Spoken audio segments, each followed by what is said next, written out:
Hello students, আজি মই তোমালোকৰ ক্লাস 8 ৰ ম্যাথমেটিক্সৰ এক্সাৰসাইজ 2.1 2.2 ৰ কোৱেশ্চনবোৰ কৰাই দিম। ইয়াৰ আগতে তোমালোকে যদি আমাৰ ইন্ট্ৰোডাকচন ভিডিওটো আৰু 2.1 টো যদি চোৱা নাই প্লিজ এটো চাই লবা, তেতিয়া এটো চোৱা তোমালোকৰ ইজি হ'ব। সবচে ইম্পৰ্টেন্ট হয় আমাৰ ইন্ট্ৰোডাকচন ভিডিওটো, তো প্লিজ ইন্ট্ৰোডাকচন ভিডিওটো তোমালোকে চাবাই জৰুৰী, এটো সবচে।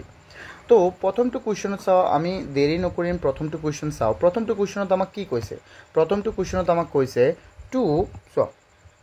ইয়াত আমাক কৈছে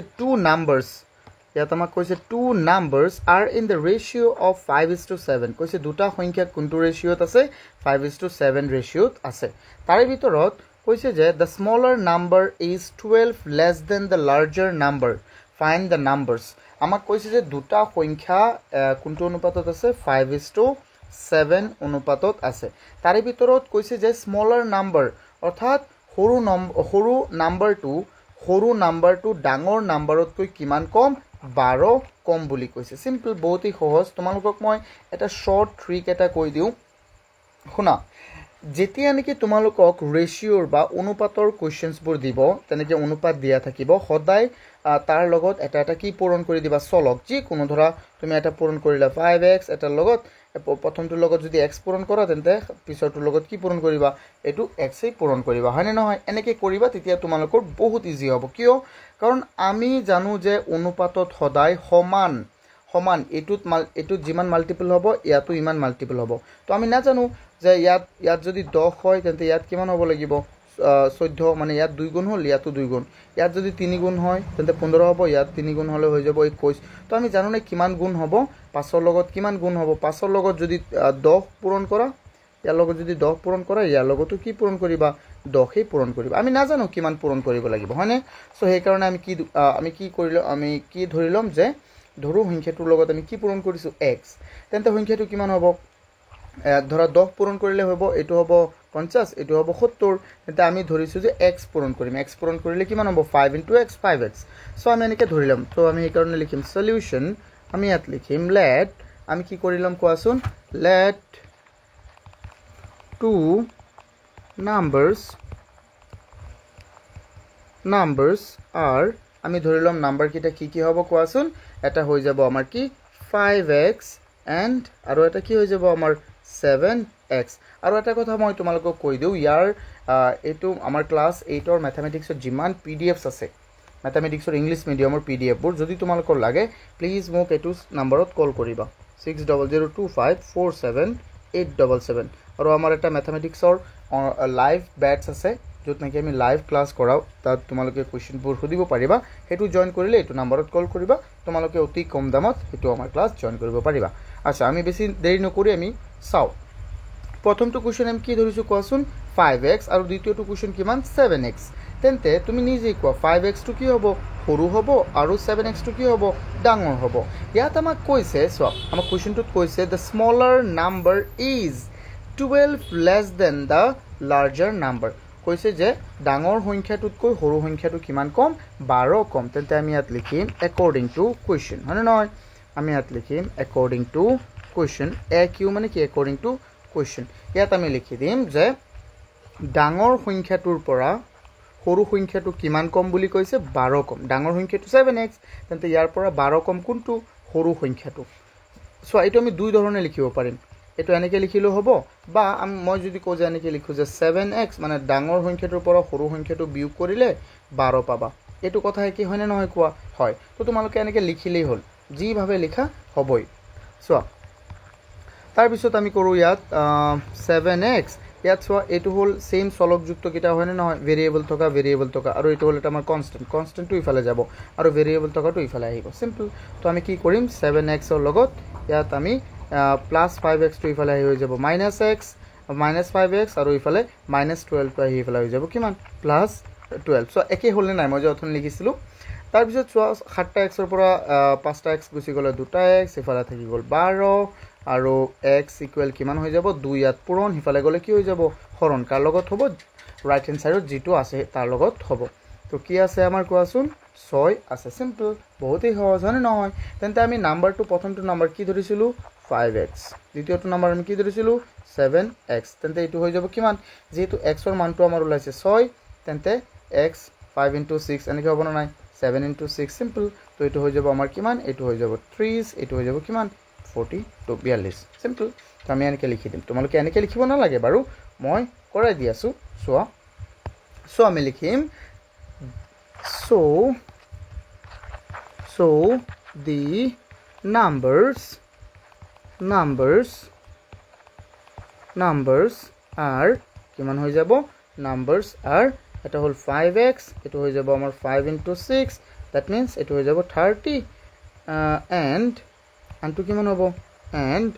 7x এটো মানে 7 into 6 that means কিমান হৈ যাব 42 I hope তোমালোকে এটো বুজি পাইছা বহুতই সহজ হয় না নহয় কোৱা তোমালোকে সোৱা ভালদৰে ইয়াত যদি কিবা ডাউটছ হয় মোক এটো নম্বৰত কল কৰিবা আমাৰ লাইভ বেটছটো জয়েন কৰিব পাৰিবা তাত আমাৰ লাইভ ক্লাছটো হৈ থাকে আৰু আমাৰ সপ্তাহত প্ৰতি সপ্তাহৰ দেওবাৰে আমাৰ সন্ধিয়া টাইমত আমাৰ এটা এমসিকিউ টেষ্ট হয় যেটো নেকি কমপ্লিটলি ফ্ৰী হয় তাত তুমি একো পে কৰিব নালাগে সোৱা স্টুডেন্টস এতিয়া মই চাও কোৱেশ্চন 2 তো আমাক কি দিয়া আছে সোৱাচোন এবাৰ কোৱেশ্চন 2 তো আমাৰ বহুতই সহজ ইয়াত আমাক কৈছে sum of 3 consecutive even numbers is 48 find the numbers আমাক কৈছে যে sum মানে কি যোগফল of 3 মানে তিনিটা consecutive সো এই যে শব্দটো যে consecutive এতিয়া সোৱা ইয়াত এই consecutive মই consecutive টো লিখি দিউ সোৱা consecutive এই শব্দটো মানে কি জানা এটাৰ পিছত এটা অৰ্থাৎ ক্ৰমিক মানে এটা নিয়ম অনুসাৰি গৈ থকা যেনে তুমি যদি লেখা 1 2 3 তাৰ পিছত কিটা হ'ব 4 5 6 8 এনেকে গৈ থাকিব যদি লেখা 10 20 30 এটো এটা কনজিকিউটিভ হয় বুজি পাইছা না নাই মানে ইহঁতৰ মাজত 10 ৰ মাল্টিপল হৈ গল না নহয় এটো এনেকুৱা কনজিকিউটিভ এইবোৰ বস্তু তো আমাক কি কনজিকিউটিভ বুলি কৈছে আমাক কৈছে ইভেন নাম্বাৰছৰ কনজিকিউটিভ ওকে ইভেন নাম্বাৰছৰ কনজিকিউটিভ দ্যাট মিন্স ওয়াসন স্টুডেন্টস ইয়াত ইভেন নাম্বাৰছৰ কনজিকিউটিভ কি হ'ব ইভেন নাম্বাৰবোৰ হ'ব 2 4 6 আৰু কিমান হৈ যাব ইয়াত 8 এনেকে গৈ থাকিব অৰ্থাৎ প্ৰথমটোতকৈ দ্বিতীয়টো 2 বেছি হয় না নহয় ইয়াত +2 হ'ল ইয়াতো +2 হৈ গল না নহয় ইয়াতো কিমান হৈ গল +2 হৈ গল কিন্তু এই প্ৰথমটোৰ পৰা দ্বিতীয়টো 2 বেছি প্ৰথমটোৰ পৰা তৃতীয়টো 4 বেছি চোৱাচোন প্ৰথমটোৰ পৰা চতুৰ্থটো কিমান বেছি 6 বেছি না নহয় কোৱা 6 বেছি আমি এনেকে চাব লাগিব যদি এইখিনি বুজি পাইছো তেন্তে আমাৰ একো ইয়াত শিকিবলগীয়া আৰু নাই বহুতেই সহজ চোৱা তোমালোকে বিশ্বাস কৰা তোমালোকে এইবোৰ নিজৰ মনত কৰিবা কোৱেশ্চনছবোৰ মনতেই কৰি লবা সো কেনেকৈ আমি কৰিম তো আমাক কৈছে যে এই তিনিটা নাম্বাৰ আকৌ যোগ কৰিলে কিমান পাম আমি 48 সো ইয়াত আমি লিখিম সলিউশন আমি ইয়াত লিখিম let two consecutive two so let আমি এটো ধৰি লম ঠিক আছে ন আমি ধৰি লম let the three consecutive two মই কৈ আছো 3 consecutive numbers are আমি ধৰিলম কি ধৰিম কোৱাচোন প্ৰথমটো যদি ধৰা 2 ধৰা তেন্তে পিছৰটো হ'ব কিমান 4 তো প্ৰথম আমি জানোনে কি ধৰিব লাগিব না জানো তেন্তে প্ৰথমটো ধৰিম x তাৰ পিছৰটো হ'ব x তকৈ 2 বেছি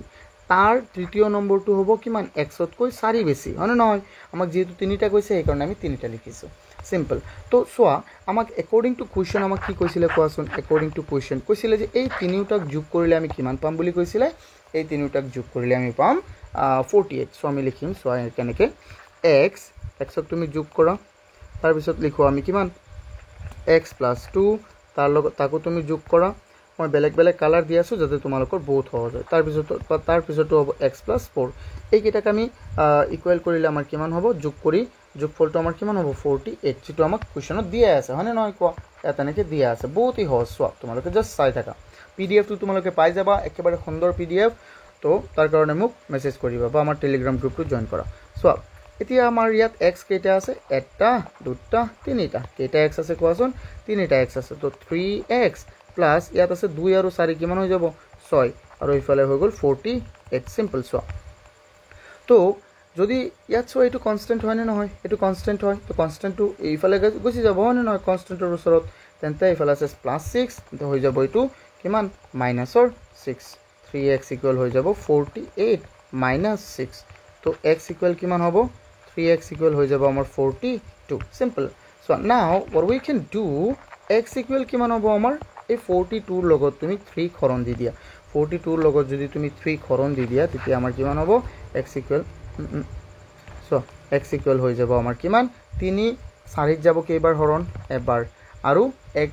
এক বাকি থাকি গ'ল সো 12 হৈ গ'ল 12 যাব কেইবাৰ 4 বাৰ তো প্ৰথমটো হৈ গ'ল সো x ইকুৱেল আমাৰ কিমান 14 হলাল তেন্তে আমি প্ৰথম সংখ্যাটো কিমান ধৰিছিলো প্ৰথমটো আমি ধৰিছিলো x অৰ্থাৎ প্ৰথমটো হৈ যাব আমাৰ 14 তাৰ পিছৰটো হ'ব তেন্তে কিমান 16 তাৰ পিছৰটো কিমান হ'ব 18 মানে নহয় কোৱা তো ঠিক একেদৰে আমি ইয়াত লিখি দিম জাস্ট বহুতই সহজ মানে নহয় কোৱা তো আমি ইয়াত লিখিম therefore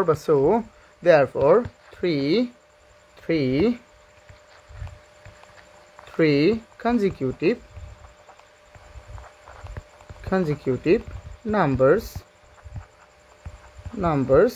are কিমান হ'ব নাম্বাৰস বোৰ হৈ যাব আমাৰ এটা হল 14 আৰু এটা 6 আৰু এটা কিমান হৈ যাব 18 বুজি পাইছানে নাই কেনেকৈ হল ষ্টুডেন্টস এটো মই বহুতই সহজ আকাৰত মই পঢ়াই দিছো কাৰণ চোৱা আমি জাস্ট কোৱেশ্চনবোৰ সলভ কৰিব লাগে হয় নহয় ইমান চোৱা বেছি লিখাতকৈ তোমালোকে সিম্পলি ইকুৱেশনছ বোৰ আমি লিখিলে বেছি ভাল হয় আই হোপ তোমালোকে বুজি পাই আছা হয়নে বহুতই ধুনিয়া এইবোৰ so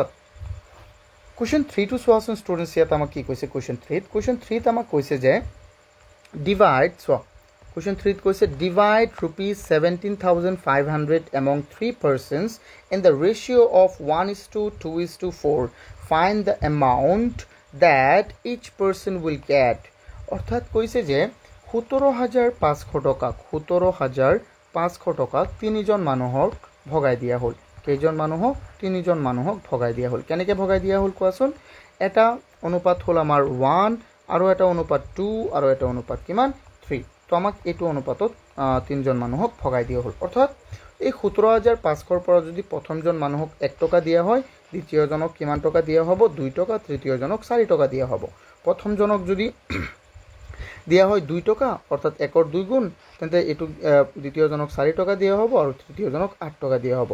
as I said earlier in the question 1 that যদি তোমালোকে দশমিক নহয় রেশিও বা অনুপাতত তোমালোকে কোনো প্রবলেম পোৱা তেন্তে প্ৰতিটোৰ লগত x গুণ কৰি দিবা ইয়াতো x পূৰণ কৰা ইয়াতো x পূৰণ কৰা ইয়াতো x পূৰণ কৰা তেন্তে ইয়াত হৈ যাব অকল x ইয়াত হৈ যাব 2x ইয়াত হৈ যাব 4x আমি এটো ধৰণে কৰিলে আমাৰ সলভ হৈ যাব বুজি পাইছা না নাই তো আমি ধৰি লম যে প্ৰথমজন মানুহক আমি দিছো x টকা দ্বিতীয়জন মানুহক 2x টকা তৃতীয়জন মানুহক 4x টকা সিম্পল আই হোপ তোমালোকে এটো বুজি পাই আছা মানে নহয় কোৱা হয় তেন্তে সোয়া আমি এটো সলভ কৰো আমি এটো ধৰি লৈছো মানে নহয় প্ৰথমজনক কিমান দিম x টকা দ্বিতীয়জনক দিম আমি 2x টকা তৃতীয়জনক দিম আমি কিমান 4x টকা now we will solve it in a very easy way let me solve it so আমি ধৰিলাম let the share be আমি ধৰিলাম যে শেয়ারটো কিমান হ'ব the shares be কিমান হ'ব শেয়ারটো আমাৰ হৈ যাব প্ৰথমটো আমি ধৰিছো x 2x and আমি কিমান ধৰিছো লাষ্টটো হ'ব আমাৰ 4x simple so according to question আমাক কোৱেশ্চনত কিমান কি কৈছিলে কোৱাচোন আমাক কোৱেশ্চনত কৈছে যে according to question AQ যে এই তিনিজনক আমি কিমান টকা দিছিলো তিনিজনক আমি দিছিলো 17,500 টকা অৰ্থাৎ মই ইয়াত ধৰিছো যে এজনে পাব x টকা 2x আৰু দ্বিতীয়জনে পাব 2x আৰু তৃতীয়জনে পাব 4x অৰ্থাৎ এই তিনিজনৰ টকাটো মই যোগ কৰিলে কিমান টকা পাম 17,000 according to question তো x টকা সো x টকা যোগ 2x টকা যোগ কিমান 4x এটো নহয় চিহ্ন মই বেলেগ মই তোমালোকক সোৱা কিমান এটা লাইক দি দিয়া আৰু সাবস্ক্ৰাইব কৰি দিয়া মই সাবস্ক্ৰাইব ইমান নকও কিন্তু কৰি দিয়া তোমালোকে মোৰ সাবস্ক্ৰাইব বহুত কম হ্যাঁ এটো কিমান টকা হ'ব আমাৰ একেবাৰে হৈ যাব 17,500 টকা কিমান টকা হ'ব 17,500 টকা তো আমাৰ ইয়াত কি আছে এটা x সো এটা x দুটা x তিনিটা x হৈ গল আৰু চাৰিটা তিনিটা আৰু চাৰিটা আমাৰ কিমান হৈ যাব 7টা x ইফালে আছে আমাৰ 17,500 টকা তো x ইকুৱেল কিমান হ'ব ষ্টুডেন্টস x ইকুৱেল হৈ যাব 17,500 যদি তুমি হৰণ দি দিয়া তেন্তে কিমান হ'ব 17,500 যদি তুমি হৰণ দিয়া সিম্পলি তুমি চোৱাচোন ইয়াত এই 7 17 যাব দুবাৰ অৰ্থাৎ 14 যাব 3 উকলিল 35 35 যাব কেইবাৰ 5 বাৰ মানে নহয় 5 বাৰ আৰু দুটা শূন্য যাব দুটা শূন্য বাৰ সিম্পল তেন্তে আমাৰ x ইকুৱেল হৈ গ'ল কিমান কোৱাচোন x ইকুৱেল হৈ গ'ল আমাৰ 2500 আই হোপ তোমালোকে এইটো বুজি পাইছা যদি বুজি পাইছা বহুতেই ধুনীয়া আৰু কিবা অসুবিধা হ'লে মোক ক'বা কিন্তু এইটোতো আমাৰ সলভ হৈ গ'ল আচলতে যেহেতু প্ৰথমজনক মই ধৰিছিলোঁ x তেন্তে প্ৰথমজনে পাব কিমান টকা কোৱাচোন মই ইয়াত এনেই লিখি দিওঁ প্ৰথমজনে পাব 2500 দ্বিতীয়জনক যেহেতু মই কিমান 2x ধৰিছিলোঁ তেন্তে দ্বিতীয়জনে পাব 2 পূৰণ 2500 অৰ্থাৎ কিমান হৈ যাব 5000 তৃতীয়জনে পাব 4 পূৰণ 2500 অৰ্থাৎ কিমান হৈ যাব 4000 নহয় কিন্তু এইটো মই ভুল লিখিছোঁ কিমান হৈ যাব 10000 হয় নহয় কোৱা আই হোপ তোমালোকে বুজি পাইছা মই এতিয়া লিখি দিম ইয়াত সো আমি ইয়াত লিখি দিম therefore the amount amounts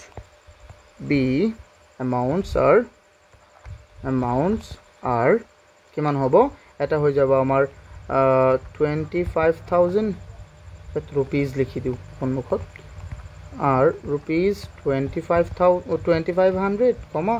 rupees কিমান হৈ যাব rupees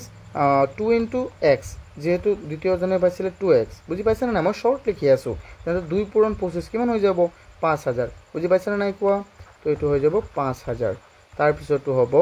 এন্ড লিখি দিও আমি এন্ড কিমান হ'ব তাৰ পিছৰ জনে পাইছিলে 4x তো 4 into 2500 তো কিমান হৈ যাব চাৰিটা 2500 কিমান হ'ব কোৱাচোন 10000 and 10000 rupees 10000 rs 10000 any doubt students I hope you don't have any doubt so question easy ne সহজ এইটো question আৰু so question 1 and question 3 এইটো question identical question হয় মানে same question same তো নহয় মানে এটা কনসেপ্টতে এইটো বেসড হয় মানে আমাৰ ৰেশিও থাকিলে আমি x পূৰণ কৰিম সবৰ লগতে ঠিক আছে I hope তোমালোকে এইটো বুজি পাইছা next question 4 ত আমাক কি কৈছে স্টুডেন্টস চোৱাচোন question 4 ত আমাক কৈছে the perimeter of a rectangular playground is 280 meter and its length is 2 meter more than twice its breadth find the length and breadth of the playground আমাক কৈছে যে এটা rectangular playground মানে বুজি পাইছা না নাই rectangle মানে কি তোমাৰ আয়ত playground মানে খেলপথাৰ এনেকুৱা এটা rectangular playground তো এটো এটা আয়ত আৰু তাৰ পৰিসীমা আমাক কিমান বুলি কৈছে সোৱা playground আমাক perimeter মানে পৰিসীমা অৰ্থাৎ এই চাৰিওফালৰ মুঠ যোগফলটো মানে লেন্থৰ চাৰিওফালৰ দৈৰ্ঘ্যৰ মুঠ যোগফলটো আমাক কিমান কৈছে 280 মিটাৰ ওকে তাৰ পিছত কৈছে যে তাৰ লেন্থটো এইটো সোৱা এইটো কি হ'ব ডাঙৰটো কি হয় দাই এইটো হ'ব আমাৰ লেন্থ আৰু সৰুটো কি হ'ব ব্ৰেথ আমি L বুলি ধৰিছো লেন্থক আৰু ব্ৰেথক আমি কি বুলি ধৰিছো B বুলি ধৰিছো সিম্পল সোৱা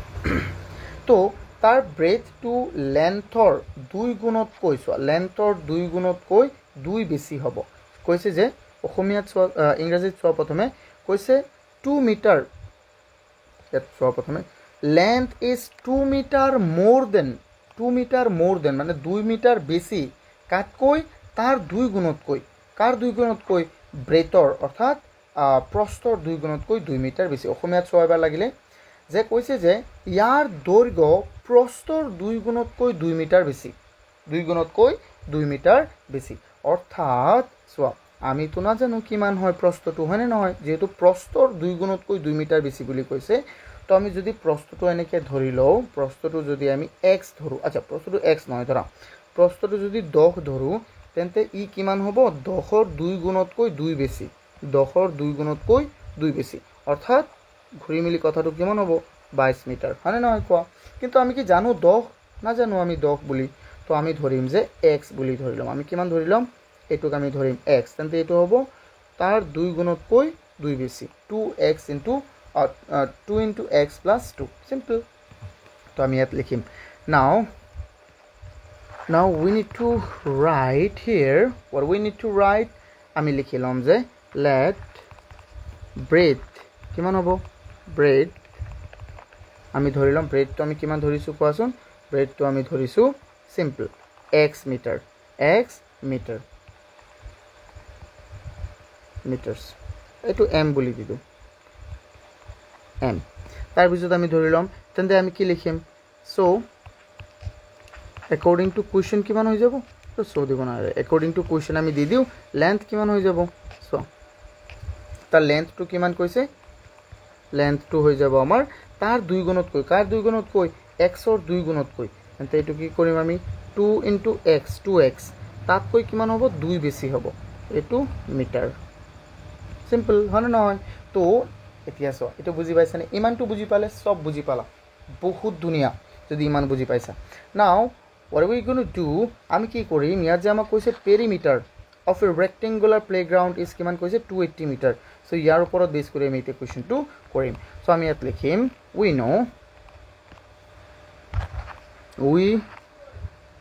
know বা এটো আমি ডাইৰেক্ট লিখি দিম now we know মই কি লিখিবলৈ গৈছিলো যে rectangular perimeter to কি সো আমি ইয়াত ডাইৰেক্ট লিখি দিম যে 2 whole into length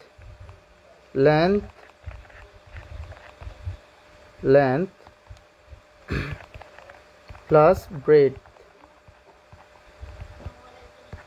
equal কিমান হৈ যাব আমাক ইয়াত কৈ দিছে 280 মিটাৰ মানে নহয় তো এটো কি হৈ গল আমাৰ given হৈ গল এটো আমাৰ কি হৈ গল given আমাক কৈ দিছে এটো হৈ যাব আমাৰ কিমান given simple now look আমি ইয়াত কি বহাই দিম 2 to 2 এ হয় আৰু ইয়াত পূৰণ আছে আৰু l ৰ মান কিমান আছিল কোৱাচোন l ৰ মানটো হল 2x + 2 তেন্তে আমি ইয়াত l ৰ মানটো বহাম 2x + 2 আৰু ইয়াত আছে প্লাস এই প্লাসটো বহালো মই বেলেগ বেলেগ চিহ্নৰে লিখি আছো যাতে তোমালোকৰ বহুতেই সহজ হয় হয়নে নহয় চোৱা তো আৰু ব্ৰেথৰ আমি কি ধৰিছিলো এটো আমি x এ ধৰিছিলো তো ইয়াত লিখিম মই x নাও আকৌ আমি ব্ৰেকেটটো ক্লোজ কৰো ইয়াত আছে আমাৰ 280 মিটাৰ সিম্পল চোৱা এই দুই ইয়াত কমপ্লিটলি পূৰণ হৈ আছে ইফালে গলে কি হৈ যাব ই হৰণ সিম্পল চোৱা তেন্তে মই ইয়াত কি কৰি দিম ইফালে আমাৰ থাকি গল 2x + আচ্ছা ডাইৰেক্ট এটা চোৱাচোন মই একেবাৰে কৰি দিও ইয়াত আছে এটা x ইয়াত আছে দুটা x কেটা x হৈ গল ব্ৰেকেটৰ ভিতৰত তিনিটা x হৈ গল দুইটো ইয়াৰ পৰা গুছি গল তেন্তে ইফালে থাকি গল 3x + 2 তো আমি ইয়াত লিখি দিম ডাইৰেক্ট 3x + 2 আকৌ কব যে সাৰি দুইটুক নিয়ে লওক মই নিয়ে আছো অকমান ওয়েট কৰা হয়নে নহয় 2 ইয়াত আমাৰ কি হৈ আছে কোৱাচোন 2 ইয়াত হৈ আছে আমাৰ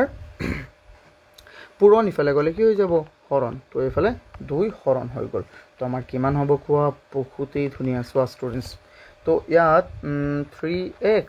+ 2 ইকুৱেল হৈ যাব আমাৰ কিমান 140 কিমান হ'ব 2 2ত যাব এবাৰ মই বেলেগ কালাৰ লও তো 2 2ত যাব এবাৰ 8ত যাব 4 বাৰ আৰু 0 যাব 0 বাৰ তো ইফালে আমাৰ কিমান হৈ গল 140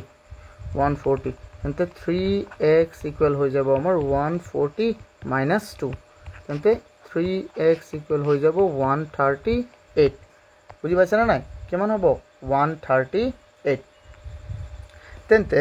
চোৱা x ইকুৱেল আমাৰ কিমান হৈ যাব 3 ইয়াত পূৰণ হৈ আছে ইফালে গলে কি হৈ যাব হৰণ 138 ৰ লগত 3 হৰণ যাব কেইবাৰ কোনে জানে তোমালোকে জানা হয় না নহয় কোৱা 12ত যাব 4 বাৰ এক বাকি থাকিল 18ত যাব কেইবাৰ 6 বাৰ সো we got that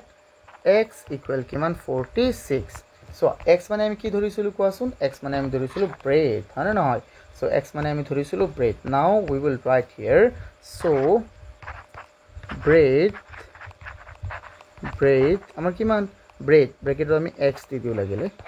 তেতে আমাৰ কনফাৰ্ম হৈ যায় 46 মিটাৰ therefore আমাৰ কি হৈ যাব লেন্থটো কিমান হ'ব লেন্থটো আমাৰ কিমান হ'ব লেন্থ হৈ যাব বহুত এই সহজ কি হ'ব ষ্টুডেন্ট ইয়াত ওইটো মই ব্ৰেকেট দি দিও আৰু নহয় ব্ৰেকেট 2x + 2 that means 2 পূৰণ ইফালে x ৰ মান 46 2 * 46 + 2 that means এটো হৈ যাব আমাৰ 46 তেন্তে 92 + 2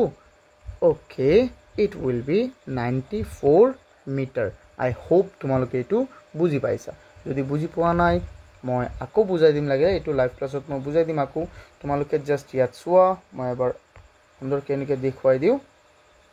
এটো তোমালোকে প্ৰথমে লাগিলে স্ক্ৰিনশ্বট মাৰি দিবা চোৱাচোন আৰু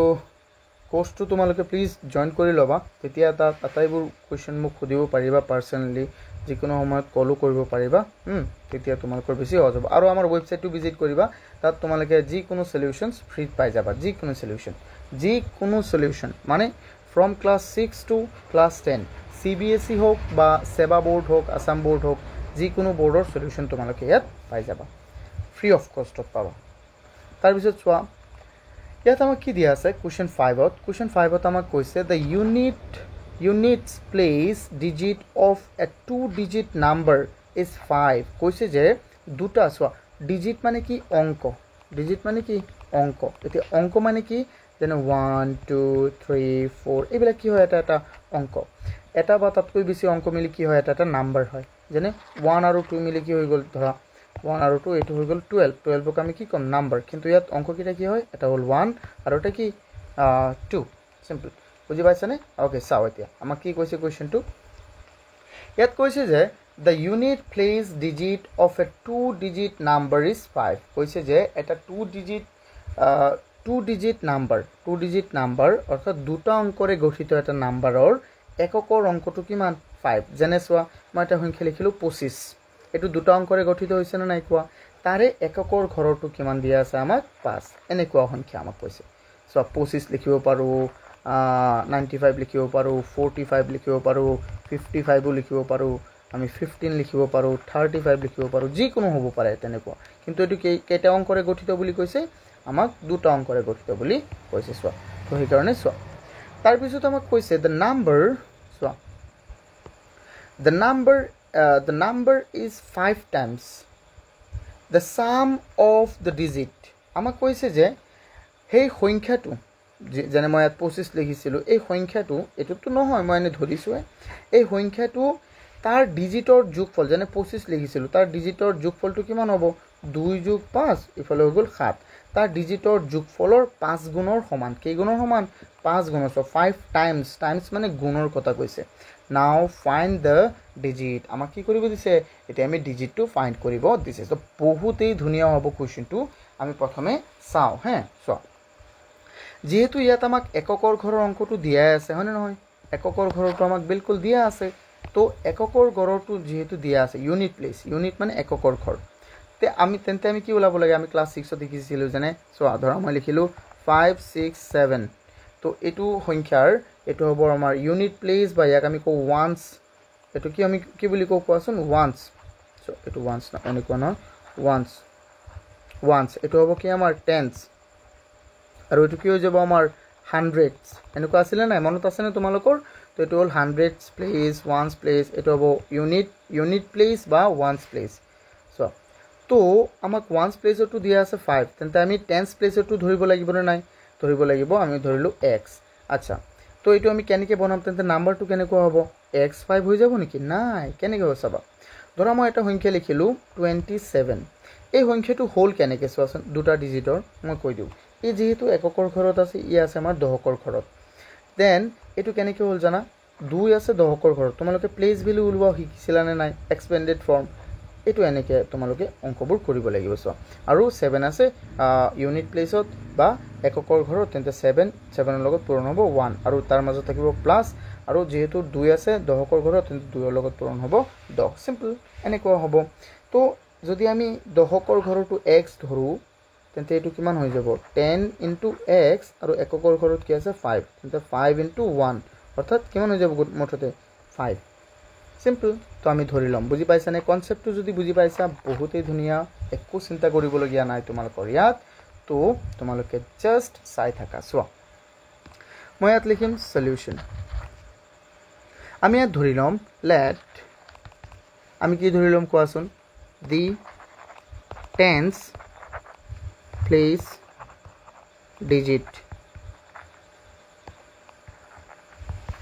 digit b কিমান হ'ব আমাৰ b x আমি ধৰিছো যে টেন্স প্লেসত থকা ডিজিটটো আমি কিমান ধৰিছো x সো আমি নাম্বাৰটো কিমান হ'ব সো নাম্বাৰ কিমান হৈ যাব the নাম্বাৰটো মই এতিয়া লিখিছিলো নাম্বাৰ b বা নাম্বাৰ is কিমান হ'ব 10 into x plus কিমান 10 into x plus 5 কেনেকৈ হ'ব বুজি পাইছানে নাই এইটো সো যেহেতু মই দহকৰ ঘৰটো x ধৰিছো তেন্তে ইয়াত x টো কাৰ লগত পূৰণ হ'ব এনেকুৱা x ৰ লগত পূৰণ হ'ব 10 আৰু এককৰ ঘৰটো আছে কিমান 5 তেন্তে 5 টো এনেকুৱা হ'ব তো এইটো মুঠতে গৈখিনি কিমান হৈ গ'ল এইটো গৈখিনি কিমান হৈ গ'ল এইটো এইটো পূৰণ হৈ কিনে 10x হৈ গ'ল বুজি পাইছানে নাই এইটো মানে কি 10x plus 5 into 1 5 সিম্পল তো মই একেদৰে এতিয়া লিখিলো নাও আমাক কোৱেশ্চনত কি কৈছে কোৱেশ্চনত আমাক কৈছে যে এই সংখ্যাটো কাৰ সমান হ'ব তাৰ অংক দুটাৰ যোগফলৰ 5 গুণৰ সমান হ'ব সিম্পল সো তো আমি ইয়াত লিখিম বহুতই সহজ কৈছে কিন্তু আমাক বুজিছানে এটোৰ নিচিনা সহজ কোৱেশ্চন ইয়াত নাই কিন্তু তোমালোকে জাস্ট লেঠা নলগাবা লেঠা লগলে লেঠা লাগিব তো আমি ইয়াত লিখিম according to question আমাক কৈছে যে এই সংখ্যাটো চোৱা the number is 5 times কৈছে number to 5 time car 5 time the sum of the digit অৰ্থাৎ তাৰে অংক দুটাৰ যোগফলৰ 5 times হ'ব তো আমি ইয়াত লিখি দিম নাম্বাৰটো প্ৰথমে লিখো 10x plus 5 তার অঙ্ক দুটার যোগফল যেহেতু তার অঙ্কটো এটা হল x আর ওটা হল 5 তাহলে x plus 5 কারণ অঙ্ক দুটার যোগফল কিমান হ'ব x plus 5 এই যোগফলৰ তাৰ কেই গুণৰ সমান 5 গুণৰ এটা আমি পূৰণ দি দিম এটা আমি কি দি দিম পূৰণ বুজি পাইছা নে মই কোন লাগিল ডাঙৰ কে লিখো সো নাম্বাৰটো তাৰ ডিজিটৰ যোগফলটো হ'ব x plus 5 তাৰ কেই গুণৰ সমান হ'ব 5 গুণৰ বুজি পাইছা এট 5x পূৰণ হল 5 পূৰণ হল সিম্পল তো আমি ইয়াত কি কৰিম so 10 into x 10x plus 5 equal 5 into এটো সো এটো ডিস্ট্রিবিউটিভ ল আমাৰ হলে নাই সেই কাৰণে চ্যাপ্টাৰ 1 টো চাবা তোমালোকে 5 into x 5x plus 5 into 5 কিমান হৈ যাব 25 সিম্পল তো সোয়া x ইকুয়াল আমাৰ কিমান হৈ যাব স্টুডেন্টস আমি কি কৰিম এটো হল আমাৰ এটোৰো ভেৰিয়েবল আছে এটো ভেৰিয়েবল আছে এটো কনস্ট্যান্ট ইয়াক আমি ইফালে লৈ আহিম আৰু এটো ভেৰিয়েবল আছে ইয়াক আমি লেফট হ্যান্ড সাইডত লৈ যাম আৰু কনস্ট্যান্টটো আমি ৰাইট হ্যান্ড সাইডত লৈ আহিম সিম্পল তো আমি ইয়াত কৰো সোয়া তো 10x ইফালে মাইনাস 5x হৈ যাব কেনেকৈ হ'ব বুজি পাইছে প্লাস 5x ইফালে গলে মাইনাস 5x আৰু 25 ইফালে প্লাস 5 আছে ইফালে আহিলে মাইনাস 5 so 5x ইকুয়াল হৈ যাব আমাৰ 20 now what we can do here x equal হৈ যাব আমাৰ 20 not 20 but not 25 মই কি হে কৈ থাকো মই বহুত কৈ থাকো ন স্টুডেন্টস তোমালোকে কমেন্ট কৰিবা ज्यादा আৰু নহয় আৰু মোৰ 10k এতিয়াও হোৱা নাই this is so sad তোমালোকে প্লিজ 10k কৰি দিয়া এতিয়া চোৱা আমাৰ দহকৰ ঘৰৰ অংকটো আমি যেহেতু x ধৰিছিলো আৰু দহকৰ ঘৰটো ওলাই গৈ 4 তেন্তে তুমি বনোৱা আমাৰ নাম্বাৰটো কি ধৰিছিলো নাম্বাৰটো আছিল আমাৰ হৈ গৈছিল 10x plus 5 so 10 x ৰ ঘৰত 4 plus 5 40 plus 5 that means 45 হৈ গ'ল কিমান ইজি হয়নে নহয় কোৱা I hope তোমালোকে এবোৰ বুজি পাইছা কিবা অসুবিধা হলে মোক বিলকুল জনাই দিবা হয়নে নহয় কোৱা তো আমি ইয়াত লিখি দিম so the number is কিমান হ'ব number equal direct equal দি দিম number equal 10x plus 5 10 into 4 plus 5 40 plus 5 that means 45 I hope তোমালোকে এইখিনি বুজি পাইছা কিবা অসুবিধা হলে মোক বিলকুল জনাই দিবা হয়নে বাৰু কোৱাচোন হয় হয়নে নহয় কোৱা say yes sir okay তোমালোকে তো ক'ব নোৱাৰা হয়নে তোমালোকে কমেন্টত কৈ দিবা যদি বুজি পাই আছা এটো বহুতই ধুনিয়া আৰু কিউট কোৱেশ্চন এটা এটো কি কোৱেশ্চন হয় কিউট সো I hope তোমালোকে বুজি পাইছা আটাইবোৰ বস্তু সোৱা এনেকুৱা এটা কোৱেশ্চন আছে ক্লাস 10 ত তো তোমালোকে ইয়াৰ পৰাই ক্লাস 10 ৰ প্ৰিপাৰেচন কৰি লব পাৰিবা বহুতই ধুনিয়া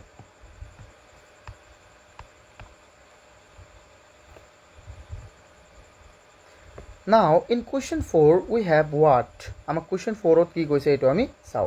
ama kiat koise the length of the first side of a scalene triangle is 2 cm more than that of the third side and the length of the second side is 5 cm less than twice that of the third side if the perimeter of the triangle is 29 cm determine the length of the side of the triangle আমাক কৈছে যে এটা ট্ৰায়াঙ্গেলৰ প্ৰথমটো side ৰ'বা আমাক কৈছে যে এটা ট্ৰায়াঙ্গেলৰ চোৱা এটা ট্ৰায়াঙ্গেলৰ প্ৰথম সাইড এটা the first side of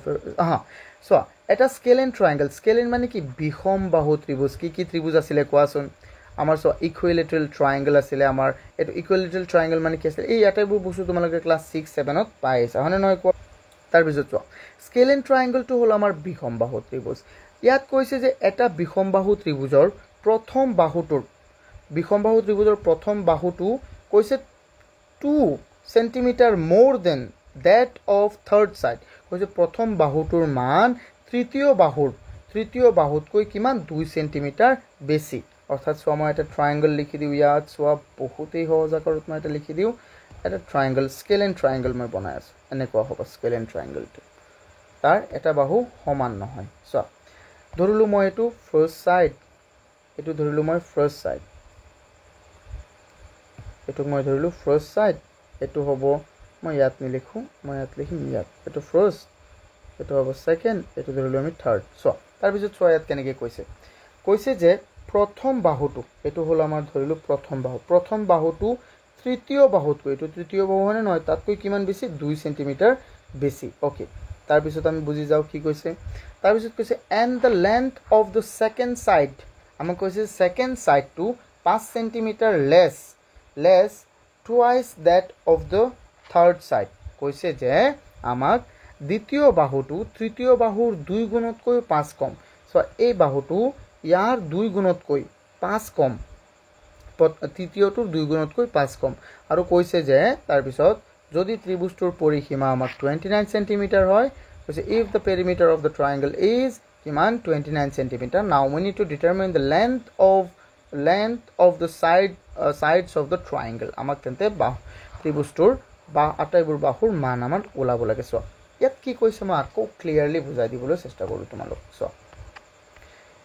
এইটো আমাৰ ডাঙৰ ত্ৰিভুজটো হয়নে তোমালোকে বুজিবলৈ চেষ্টা কৰা প্ৰথমে কি কৈছে এইটো আমি বুজিবলৈ চেষ্টা কৰোঁ এইটো হ'ল আমাৰ চোৱা মই ধৰিছিলোঁ যে এইটো দ্বিতীয় বাহু আৰু এইটো তৃতীয় বাহু আৰু এইটো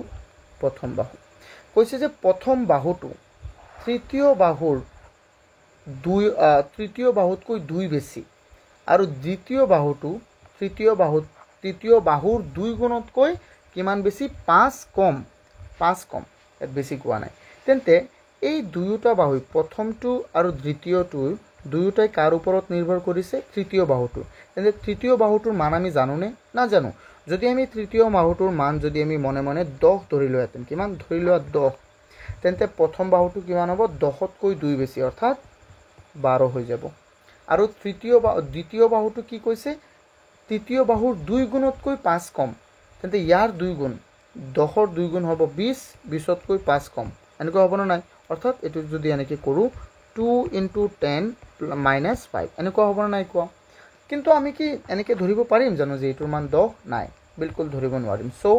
আমি ইয়াত কি ধৰিম যে ইয়াৰ মানটো মই ধৰিম x তেন্তে ইয়াৰ মানটো কিমান হ'ব xতকৈ 2 বেছি আৰু ইয়াৰ মানটো কিমান হৈ যাব ষ্টুডেন্টস কোৱাচোন ইয়াৰ মানটো আমাৰ হৈ যাব দ্বিতীয় বাহুৰ মানটো হৈ যাব 2x - কিমান 2x - 5 আই হোপ তোমালোকে এইখিনি বুজি পাইছা যদি ইমানটো বুজি পাইছা একো চিন্তাৰ কথা নাই ইয়াত তোমালোকৰ ষ্টুডেন্টস একো চিন্তা কৰিবলগীয়া নাই তোমালোকে বহুত সহজ আকাৰে ইয়াত এইবোৰ বস্তু বুজি পাবা চোৱা তো আমি ইয়াত বুজি পাইছো কি ধৰিব লাগিব কি কথা হয় নহয় তো আমি ইয়াত জাস্ট লিখিম কি সলিউশন আমি ইয়াত কি লিখিম সলিউশন চোৱা solution তো আমি ধৰি লম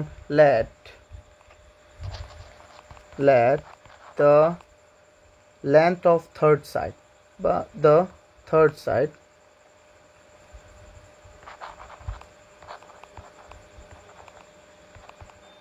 length of third side equal আমি ধৰিছো x মই এই বস্তুটোক তাৰপৰ অকমান লৈ যাও ৰবা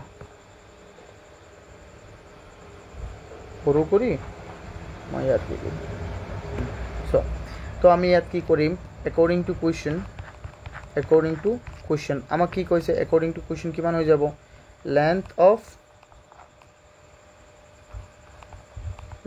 of first side কিমান হৈ যাব ফাৰ্ষ্ট সাইড কিমান হৈ যাব এটো হ'ব xতকৈ তৃতীয়তকৈ 2 মিটাৰ বেছি সিম্পল 2 মিটাৰ সিটাৰ কোৱা না জাস্ট 2 বেছি 2 সেন্টিমিটাৰ এটো সেন্টিমিটাৰ দিব লাগে সেন্টিমিটাৰ যেহেতু কৈছে তেন্তে ইয়াতো আমি দিম সেন্টিমিটাৰ সিম্পল তাৰ পিছত কৈছে যে থাৰ্ড সৰি সেকেন্ড কিমান হ'ব length of second length of second এটো সেকেন্ডে লিখো সেকেন্ড সাইড কিমান বুলি কৈছে সেকেন্ড সাইডটো কৈছে যে তৃতীয় বাহুৰ 2 গুণতকৈ তৃতীয় বাহুৰ 2 গুণ মানে 2x তাতকৈ কিমান কম 5 কম তেন্তে এটো হৈ যাব 2x - 5 সেন্টিমিটাৰ আমি তো ইয়াত প্ৰথমে এটো কৰিলো হয়নে নহয় so now what we can write আমি ইয়াত লিখি দিম নাও আমি ইয়াত লিখিম যে এই যেহেতু এই ইয়াৰ আমাক পেৰিমিটাৰ কিমান দিয়া আছিল scale and triangle to perimeter আমাক দিয়া আছিল 29 তো পেৰিমিটাৰটো মানে কি আটাই তিনিটা বাহুৰ যোগফলই হ'ব তাৰ পৰিসীমা হয় না নহয় তো আমি ইয়াত লিখি দিম যে প্ৰথমটো বাহু হল আমাৰ x + 2 দ্বিতীয়টো বাহু হল আমাৰ দ্বিতীয়টো বাহু হল আমাৰ 2x - 5 আৰু তৃতীয়টো বাহু হল আমাৰ x মানে নহয় কোৱা এনেকৈ আছে না নাই তো আমি এনেকৈ দিলো এটো হল প্ৰথমটো বাহু এটো দ্বিতীয়টো বাহু এটো তৃতীয়টো বাহু এই আটাইবোৰ বাহু যোগ কৰিলে আমি কিমান পাম বুলি কৈছে যেহেতু আমাক ইয়াত কৈছে পৰিসীমাটো কিন্তু এটো কৈছে হয় না নহয় তো 29 সেন্টিমিটাৰ সো আমি ইয়াত কৰি দেখো এতিয়া ইয়াত কিমান হৈ যাব কোৱাচোন কেইটা x আছে এটা দুটা আৰু এটা কেইটা হৈ গল 4টা x কেইটা x আছে 4টা সো x আছে মুঠতে আমাৰ 4x তাৰ পিছত ইয়াত হল 2 সো ইয়াত আছে আমাৰ 2 আৰু ইয়াত মাইনাসৰ 5 তেন্তে মুঠতে গৈখিনি কিমান হল মাইনাসৰ 3 হৈ গল কিমান হৈ গল মাইনাসৰ 3 মাইনাসৰ কিমান হল ষ্টুডেন্টস 3 আৰু ইফালে আছে 29 বুজি পাই আছা না ষ্টুডেন্টস কোৱাচোন আই হোপ বুজি পাই আছা হয়নে 29 তো ইফালে 4x = 29 + 3 29 + 3 4x = হৈ যাব 32 তেন্তে x = কিমান হ'ব x = হৈ যাব আমাৰ 32 তুমি 2 এৰে 4 ৰে হৰণ দিয়া অথনটো বুজি পাই আছা বলা কি কৰি আছো 4 ইয়াত পূৰণ ইফালে গলে হৰণ তো x = আমাৰ হৈ যাব 4 32 ত কেইবাৰ যাব 8 বাৰ হয়নে নহয় 8 বাৰ আই হোপ বুজি পালা তোমালোকে তেতিয়া সোৱা এতিয়া মই আকৌ এই চিত্ৰটোত আহো সোৱা তৃতীয় x মানে কি আছিল তৃতীয় বাহুটো তেন্তে এই x ৰ জায়গাত মই কি লিখিম 8 লিখি দিম তেন্তে এটো কি আছিল x + 2 8 + 2 কিমান হৈ যাব 10 আৰু এটো কিমান হৈ যাব কোৱাচোন 2x - 5 অৰ্থাৎ 2 পূৰণ 16 কিমান হৈ গল 2 পূৰণ 8 16 16 ৰ পৰা 5 গুচি গল আমাৰ থাকি গল 11 হয়নে নহয় তো এনেকুৱা এটো হ'ব বুজি পাইছা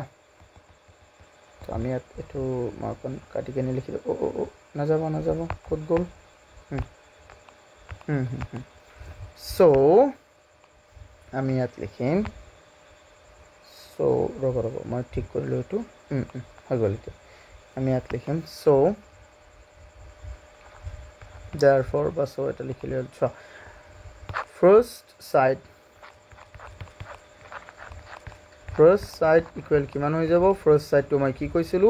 যে x + 2 অৰ্থাৎ 10 সেন্টিমিটাৰ second side to আমাৰ কিমান হ'ব মই শৰ্টকাট লিখিছো second side to হ'ব 2 পূৰণ 8 যোগ নহয় বিয়োগ 5 অৰ্থাৎ দুটোতে মিলিখিনি কিমান হ'ব 11 তো মই ডাইৰেক্ট 11 লিখি দিম 11 centimeter and the third side equal আমাৰ কিমান হ'ব third side to আমি পাই গলো ইয়াত প্ৰথমেই পালো নহয় x মানে কিমান x কি লিখি আছে 8 centimeter I hope তোমালোকে বুজি পাইছা ইয়াত তো মোৰ মতে একো অসুবিধা নাই ন মই প্ৰথম যেটো চিত্ৰৰ সহায়ত বুজাই দিছিলো সেইটোই হ'বলা তোমালোকে বুজি পাই গলা তথাপি যদি ইয়াত কিবা প্ৰবলেম থাকে মোক জনাবা নিশ্চয় মোক জনাবলৈ একো কুণ্ঠাবোধ নকৰিবা প্লিজ এটা লাইক দি দিয়া আকৌ এবাৰহে দিব পাৰা হয়নে লাইক কৰিলানে কোৱাচোন লাইকটো তোমালোকে এতিয়াও কৰা নাই So this is not good. Please press the like button for me. Okay, now we will solve the next question, which is question 7. Question 7 ত আমাক কি কৈছে সব বহুত ইজি আমাক ইয়াত কৈছে মকন পানী খাইলো ৰব আমাক ইয়াত কৈছে 6 times a number is the same as the 3 times a number obtained by adding 12 to the number. আমাক কৈছে find the numbers, অর্থাৎ এটা সংখ্যাৰ 6 গুণ সেই সংখ্যাটোত 12 যোগ কৰি পোৱা সংখ্যাৰ 3 গুণৰ সমান কিমান ইজি সোৱা আমাক কৈছে যে এটা সংখ্যাৰ 6 গুণ সেই সংখ্যাটোত 12 যোগ কৰিলে তাৰ 3 গুণৰ সমান হ'ব কিমান ইজি সোৱাচোন আমি কি জানো কি নাম্বাৰৰ কথা কৈছে নাই না জানো তো আমি ডাইৰেক্ট ইয়াত ধৰি লম যে ধৰো সংখ্যাটো আমাৰ কিমান এই যে ইয়াত যে কৈছে a number আমি ধৰিম ইয়াক x তেন্তে 6 times a number 6x তাৰ লগত কিমান যোগ কৰিব কৈছে 12 তেন্তে x + 12 তার কিমান গুণ হ'ব 13 গুণ কার সমান হ'ব এই যে ইয়াত সিম্পল ইয়াতে ইকুয়েশন হৈ গল তো আমি প্ৰথমটো ধৰিলাম কিমান আমি নাম্বাৰটো ধৰিলাম যে let সলিউশন লিখা let the number be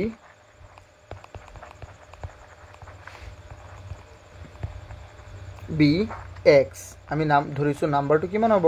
x হ'ব বহুতই ধুনিয়া চাবা চাই থাকা জাস্ট তোমালোক number be x. Now according to question এটো কিমান হৈ যাব কোৱাচোন তাৰ 6 গুণ কাৰ সমান হ'ব এই সংখ্যাটোৰ 6 গুণ কাৰ সমান হ'ব এই সংখ্যাটোৰ লগত কিমান এই সংখ্যাটোৰ লগত 12 যোগ কৰিলে তাৰ 13 গুণৰ সমান হ'ব 13 টো তোমালোকে ইয়াতো দিব পাৰা একো অসুবিধা নাই 13 গুণৰ সমান হ'ব নাই 13 গুণ নহয় 3 গুণৰ 3 টাইমছ 3 গুণৰ তো মই ইয়াত 13 দিয়াটো একেবাৰে হোৱা নাই তো মই ইয়াত কি দিব লাগিব 3 তো 3 দিলো মই সোৱা তো 6 into x 6x a2 হৈ গল ডিস্ট্ৰিবিউটিভ প্ৰপাৰ্টি তো ডিস্ট্ৰিবিউটিভ কৰি দিয়া ইয়াত তেন্তে 3 into x 3x 3 into x 3x 3 into 2 plus as a plus 3 into 2 6 now just solve it x minus 3x equals 6 এবিলাক মই ইমান কৈ নাথাকো এনে ষ্টুডেন্টস কোৱাচোন তো ইফালে হৈ গল 3x equals 6 তেন্তে হৈ যাব x equal হৈ যাব 3 ইয়াত পূৰণ ইফালে গলে হৰণ 3 so x equal হৈ গল আমাৰ 2 বুজি পাইছানে কোৱাচোন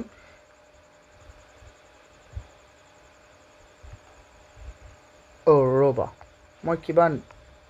উল্টাকে বহালো সোয়া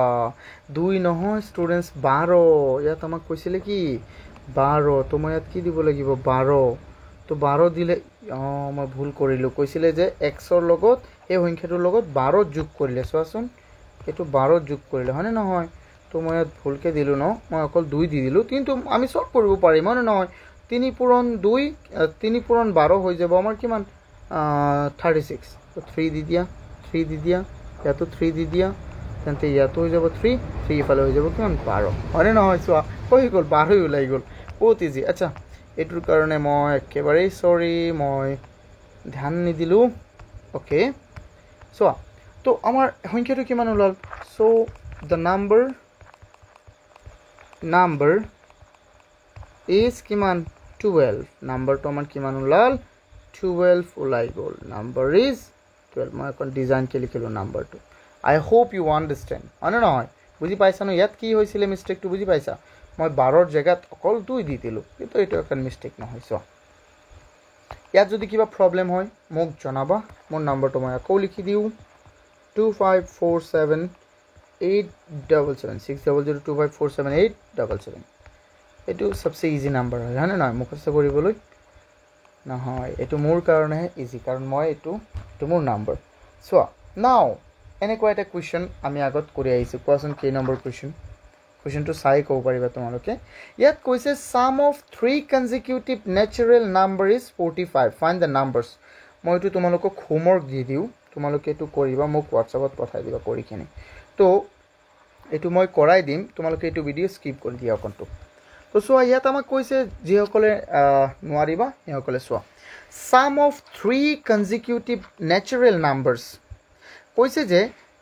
consecutive মানে কি এটাৰ পিছত এটা হয় না নহয় একে ৰাখে আহা কনজিকিউটিভ ন্যাচাৰাল নাম্বাৰ তাত কৈছিলে আমাক ইভেন নাম্বাৰ ইভেন মানে যুগ্ম ন্যাচাৰাল মানে কি স্বাভাৱিক সংখ্যা কি 1 2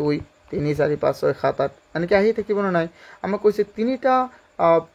তিনিটা স্বাভাৱিক সংখ্যাৰ যোগফল 45 সিম্পল তো আমি কি কৰিম আমি ধৰিম প্ৰথমটো যদি আমি ধৰো 10 পিছৰটো হ'ব 11 তাৰ পিছৰটো হ'ব 12 প্ৰথমটো যদি মই ধৰো 12 পিছৰটো হ'ব 13 প্ৰথমটো যদি মই ধৰো 100 তাৰ পিছৰটো হ'ব 101 হয় নহয় কাৰণ ন্যাচাৰাল নাম্বাৰ 1 বাঢ়ি গৈ থাকে না নাই কোৱা তো আমি ধৰি লম এনেকৈ আমি এনেকৈ কেনেকৈ ধৰিম চোৱাচোন ষ্টুডেণ্টছ আমি এইটো ধৰিম প্ৰথমটো ধৰিম x সো আমি ইয়াত লিখিম let the numbers be কিমান হ'ব x প্ৰথমটো x ধৰিলে তাতকৈ তাৰ পিছৰটো 1 বেছি হ'ব আৰু তাৰ পিছৰটো 2 বেছি হ'ব হয় না নহয় যেনেকৈ চোৱা প্ৰথমটো 1 ধৰিলে তাৰ পিছৰটো 2 তাৰ পিছৰটো 3 প্ৰথমটো যদি 100 ধৰো তাৰ পিছৰটো 101 তাৰ পিছৰটো 102 কি লিখিছো 102 এনেকৈ হ'ব প্ৰথমটো 1 লাখ 1000 ধৰিলে তাৰ পিছৰটো 1 লাখ 1001 তাৰ পিছৰটো হ'ব 1 লাখ 1003 এনেকৈ 2 তো আমি এনেকৈ কৰিব লাগিব তো আমাক কৈছে যেহেতু তাৰ যোগফল 45 তো আমি ইয়াত লিখি দিম according to question আমি ইয়াত লিখিম according to question এটো কি হৈ যাব x আৰু তাক যোগ কৰা তাৰ পিছত হ'ব x + 1 তাক যোগ কৰা x + 2 একেটাৰ যোগফল কিমান হৈ যাব একেটাৰ যোগফল হ'ব 45 সিম্পল সোৱা তেন্তে আমি কৰো ইয়াত কেইটা x আছে তিনিটা x 3x + 3 = 45 নাও লিখি থাকা তেন্তে আমাৰ ইয়াত হৈ গ'ল 4 হোৱা নাই এটো হৈ যাব 3x = 45 - 3 তেন্তে 42 হৈ যাব 3x = আমাৰ হ'ব 42 তেন্তে x = কিমান হৈ যাব ডাইৰেক্ট কোৱাচোন x = হৈ যাব আমাৰ 42 তুমি 2 ৰে হৰণ দি 3 ৰে হৰণ দি কিহেৰে 3 ৰে হৰণ দিয়া তেন্তে x = হ'ব আমাৰ কিমান 14 x = কিমান হ'ব ষ্টুডেন্টস 14 তেন্তে তাৰ পিছতো কি হ'ব 15 তাৰ পিছতো হ'ব 16 যেহেতু ওলাই গ'ল হয় নহয় তো আমি ডাইৰেক্ট কৰি দিম এটোতো কিমান ইজি হয় নহয় কোৱা তাত এটোত আৰু হেতুত ইমানেই ডিফাৰেন্স ইয়াত খালি কৈছে ন্যাচারাল তাত কৈছিলে ইভেন নাম্বার দুটা পিছে আহে যেনে 2 3 সরি 3 নহয় 2 4 6 8 10 এনেকে কিন্তু ন্যাচারাল নাম্বাৰবোৰ এটাৰ পিছে আহি থাকে সো আমি ইয়াত লিখি দিম therefore the numbers three numbers are আমি লিখি দিম therefore 3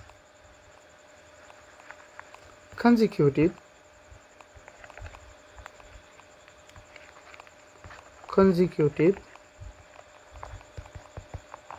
even নহয় natural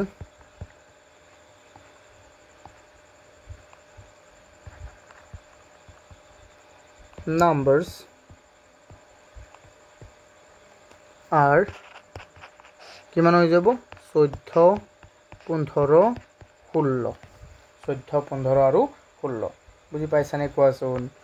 বুজি পাইছা না আই হোপ তোমালোকে এইবোৰ বুজি পাইছা হয়নে বহুতেই ধুনীয়া এইবোৰ কি কোৱা তোমালোকে কোৱা মই একো নকওঁ মই ইয়াত একোই নকওঁ কাৰণ এইবোৰ কোৱেশ্চনই নহয় এইবোৰ কি হয় সাধু কোৱা এইবোৰ একেবাৰে তোমালোকক ইজি দি দিলে তো আই হোপ তোমালোকে বুজি পাইছা তোমালোকে স্ক্ৰিনশ্বট মাৰি ল'ব পাৰা বা নোটছবোৰ লৈ ল'ব পাৰা যিকোনো কাম তোমালোকে কৰিব পাৰা চোৱা now in this question in question 9 we are going to solve this question 9 okay yat koise sum of three integers in ascending order amak koise sum of three integers mane ki okhondo সংখ্যা in ascending order অধক্রমত বুজি পাইছে না নাই অধক্রমত থকা তিনিটা অখণ্ড সংখ্যাৰ যোগফল when multiplied by 2 3 and 4 কৈছে যে তিনিটা ক্রমবর্ধমান বা মানে এটো ascending order অৰ্থাৎ ইয়াক অধক্ৰম বুলিও কওঁ মানে সৰুৰ পৰা ডাঙৰলৈ যোৱা ঊৰ্ধ্বক্ৰম এইটো ঊৰ্ধ্বক্ৰম তিনিটা ঊৰ্ধ্বক্ৰম পূৰ্ণ সংখ্যাক এটো অসমীয়াটো ভুল আছে পূৰ্ণ সংখ্যা ক্ৰমে 2 3 আৰু 4ৰে পূৰণ কৰিলে 119 হ'ব চোৱা আমি জানো যে ইয়াত যেহেতু ইন্টিজাৰ্স কৈছে ন তো ইন্টিজাৰ্সবোৰ কি হয় সদায় তোমালোকে মনত ৰাখিবা ইন্টিজাৰ্সবোৰ আমিতো জানো যে এটো এনেকুৱা থাকিব যেনে এটো নাম্বাৰ লাইনত লিখিলে হ'ব 0 আৰু তাৰ ৰাইট হ্যান্ড সাইডত প্লাসৰ বোৰ থাকিব আৰু নহয় আৰু তাৰ লেফট হ্যান্ড সাইডত মাইনাসৰ বোৰ থাকিব তো ইয়াত কৈছে ঊৰ্ধ্বক্ৰমত মানে এনেকৈ গৈ থাকিব সৰুৰ পৰা ডাঙৰলৈ তো প্ৰথমটো যদি কি হয় প্ৰথমটো যদি মই 1 ধৰি লও তেন্তে দ্বিতীয়টো হ'ব 2 তেন্তে এক এক বাঢ়ি গৈ আছে না নাই চোৱা প্ৰথমটো যদি আমি ধৰো -3 তেন্তে তাৰ পিছৰটো হ'ব -2 মানে -3 টো সৰু হয় নহয় আমি জানো যে লেফট হ্যান্ডৰ পৰা ৰাইট হ্যান্ডলৈ গলে এটা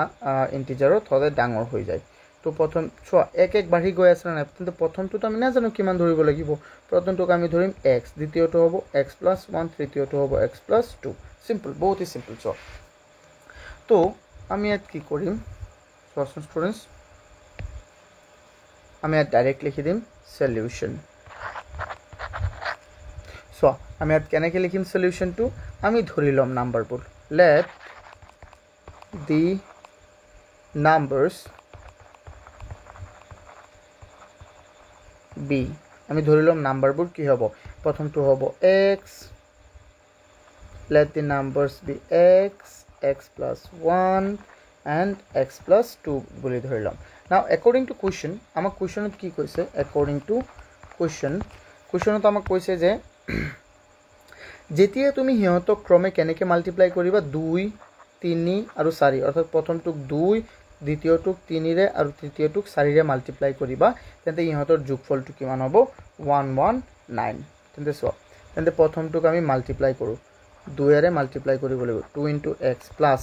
দ্বিতীয়টোক কিহেৰে মাল্টিপ্লাই কৰিব দিছে 3 ৰে তেন্তে দ্বিতীয়টোক আমি 3 ৰে মাল্টিপ্লাই কৰিম 3 ৰে মাল্টিপ্লাই কৰিলে কিমান হ'ব 3 * x + 1 তাৰ পিছত চতুৰ্থটোক আমি কিহেৰে তৃতীয়টোক আমি কিহেৰে মাল্টিপ্লাই কৰিব দিছে 4 ৰে তেন্তে 4 ৰে মাল্টিপ্লাই কৰি দিয়া তৃতীয়টো আমাৰ কিমান আছে x + 2 ইকুৱেল কিমান হ'ব 119 সিম্পল তেন্তে চোৱা x 2 * x 2x plus 3 * x 3 এটো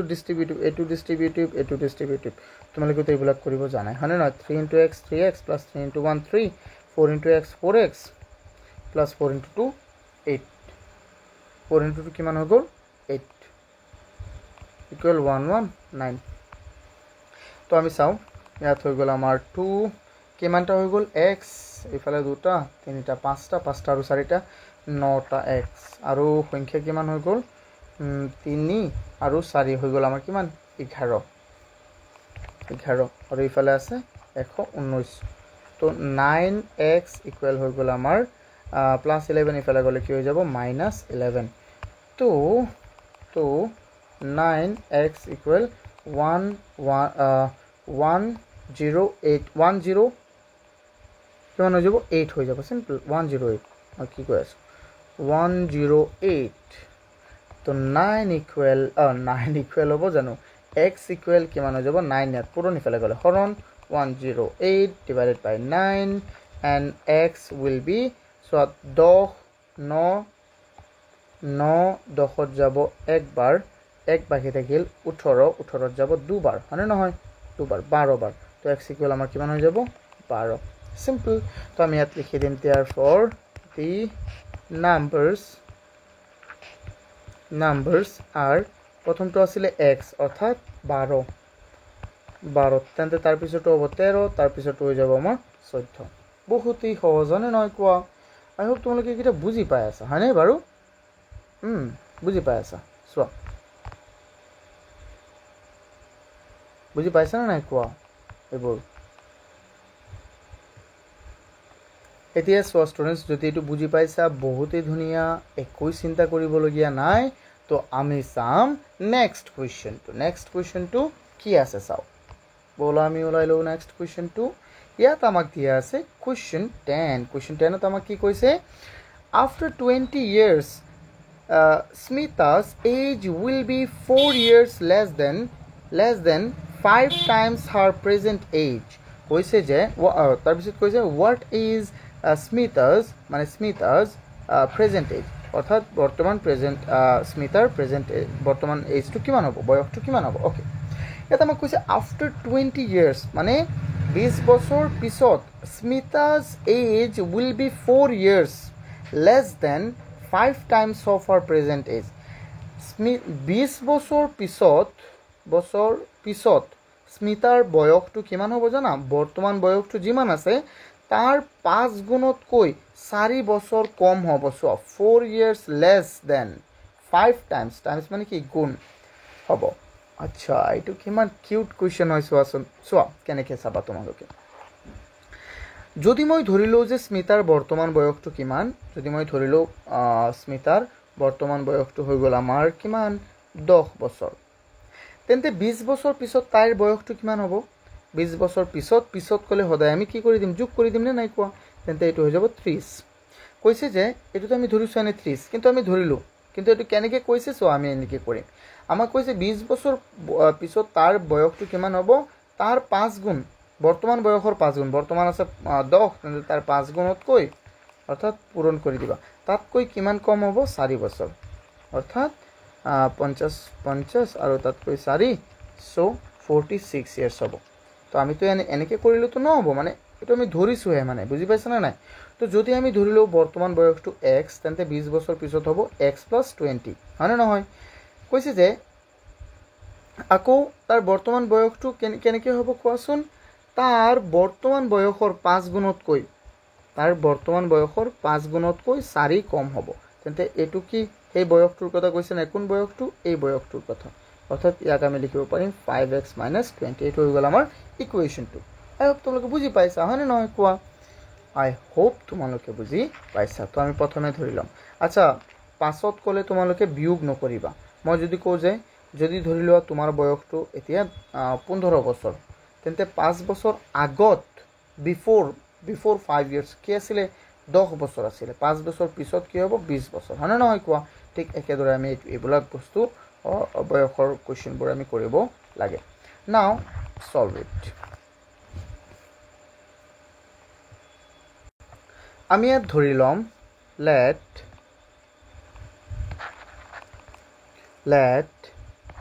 present age of Smita equal আমি ধৰি ল'ম x years, তেন্তে কি হ'ব, therefore after 20 years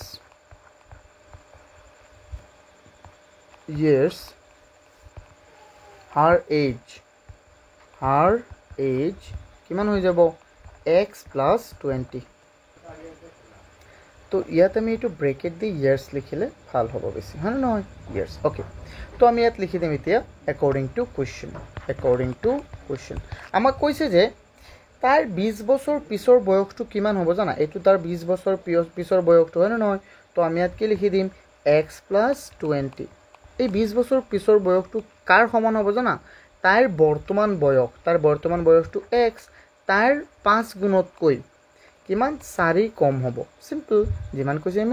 আমি আৰুনো কি কৰিম কোৱা, বহুত ইজি। তো এইটো আমি সলভ কৰোঁ। এইটো চলকযুক্ত হয় নাই, এইটোতো ভেৰিয়েবল, এই ভেৰিয়েবলটো ইয়াত আহি যাব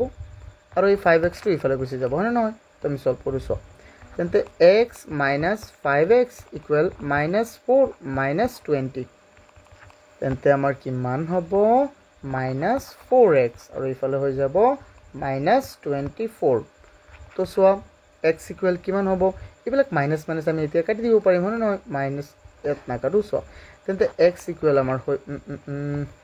কালাৰ চেঞ্জ হৈ গ'ল, কালাৰ চেঞ্জ হ'ব নালাগে, তেন্তে x = হ'ব আমাৰ -24/-4 মাইনাছ, অৰ্থাৎ চোৱা এইটো কেনেকৈ হ'ল, -24ত যাব মাত্ৰ 6 বাৰ, তেন্তে তাইৰ বৰ্তমান বয়সটো ওলাল আমাৰ 6, অৰ্থাৎ যেহেতু x মানে বৰ্তমান বয়স ধৰিছিলোঁ, হয় নহয়। চোৱা ইয়াত প্ৰেজেণ্ট এজ অফ স্মিতা, চ' আমি ইয়াত লিখি দিম চ' Rosmita's present age is 6 years. I hope তোমালোকে এটু বুঝি পাইছে এটু বহুতই ধুনিয়া হয় না কোৱা স্টুডেন্টস এটু এটা বহুত ধুনিয়া question so let's go to the next one ইয়াত আমাক কৈছে question 11 ত ইয়াত কৈছে যে present age of Raj is twice that of Rashmi কৈছে যে ৰাজৰ বৰ্তমান বয়স ৰশ্মিৰ কেইগুণ দুগুণ okay 10 years ago his age was 3 times the age of Rashmi অর্থাৎ 10 বছৰ আগত ৰাজৰ বয়সটো ৰশ্মিৰ বয়সৰ 3 গুণ বুজি পাইছে না নাই বয়সৰ 3 গুণ আছিল ওকে তো তেন্তে ইয়াত কি কৈছে তেওলোকৰ বৰ্তমান বয়সটো আমি ওলাব লাগে present age of Raj is twice মানে 2 গুণ that of Rashmi অর্থাৎ ৰাজৰ বৰ্তমান বয়সটো ৰশ্মিৰ 2 গুণ হয় নহয় তো আমি ইয়াত ডিটাৰমাইন কৰিব লাগিব যে কোন সৰু কোন ডাঙৰ কোৱাচোন যেহেতু ৰাজ ৰশ্মিৰ 2 গুণ যদি ৰশ্মি 10 বছৰ হয় ৰাজ হ'ব তাৰ কেই বছৰ 20 বছৰ হয় নহয় কোৱা হয় তো in the same way we need to solve this so this is really a easy question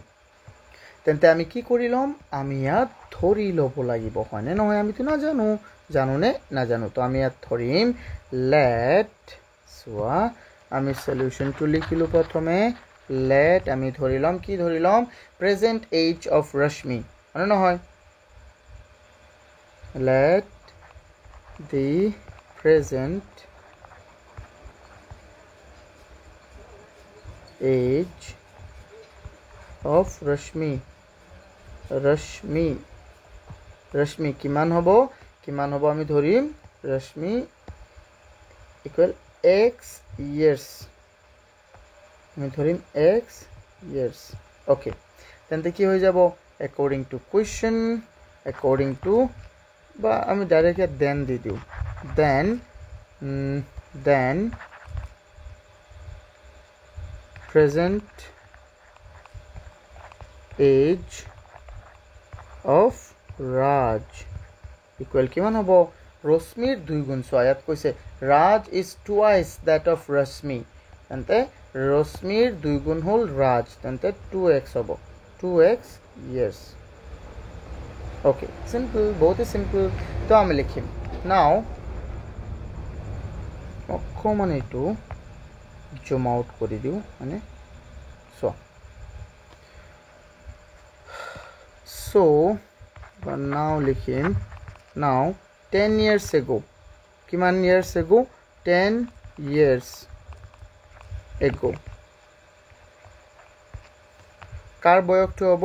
ৰশ্মিৰ বয়সটো কিমান হ'ব Rashmi's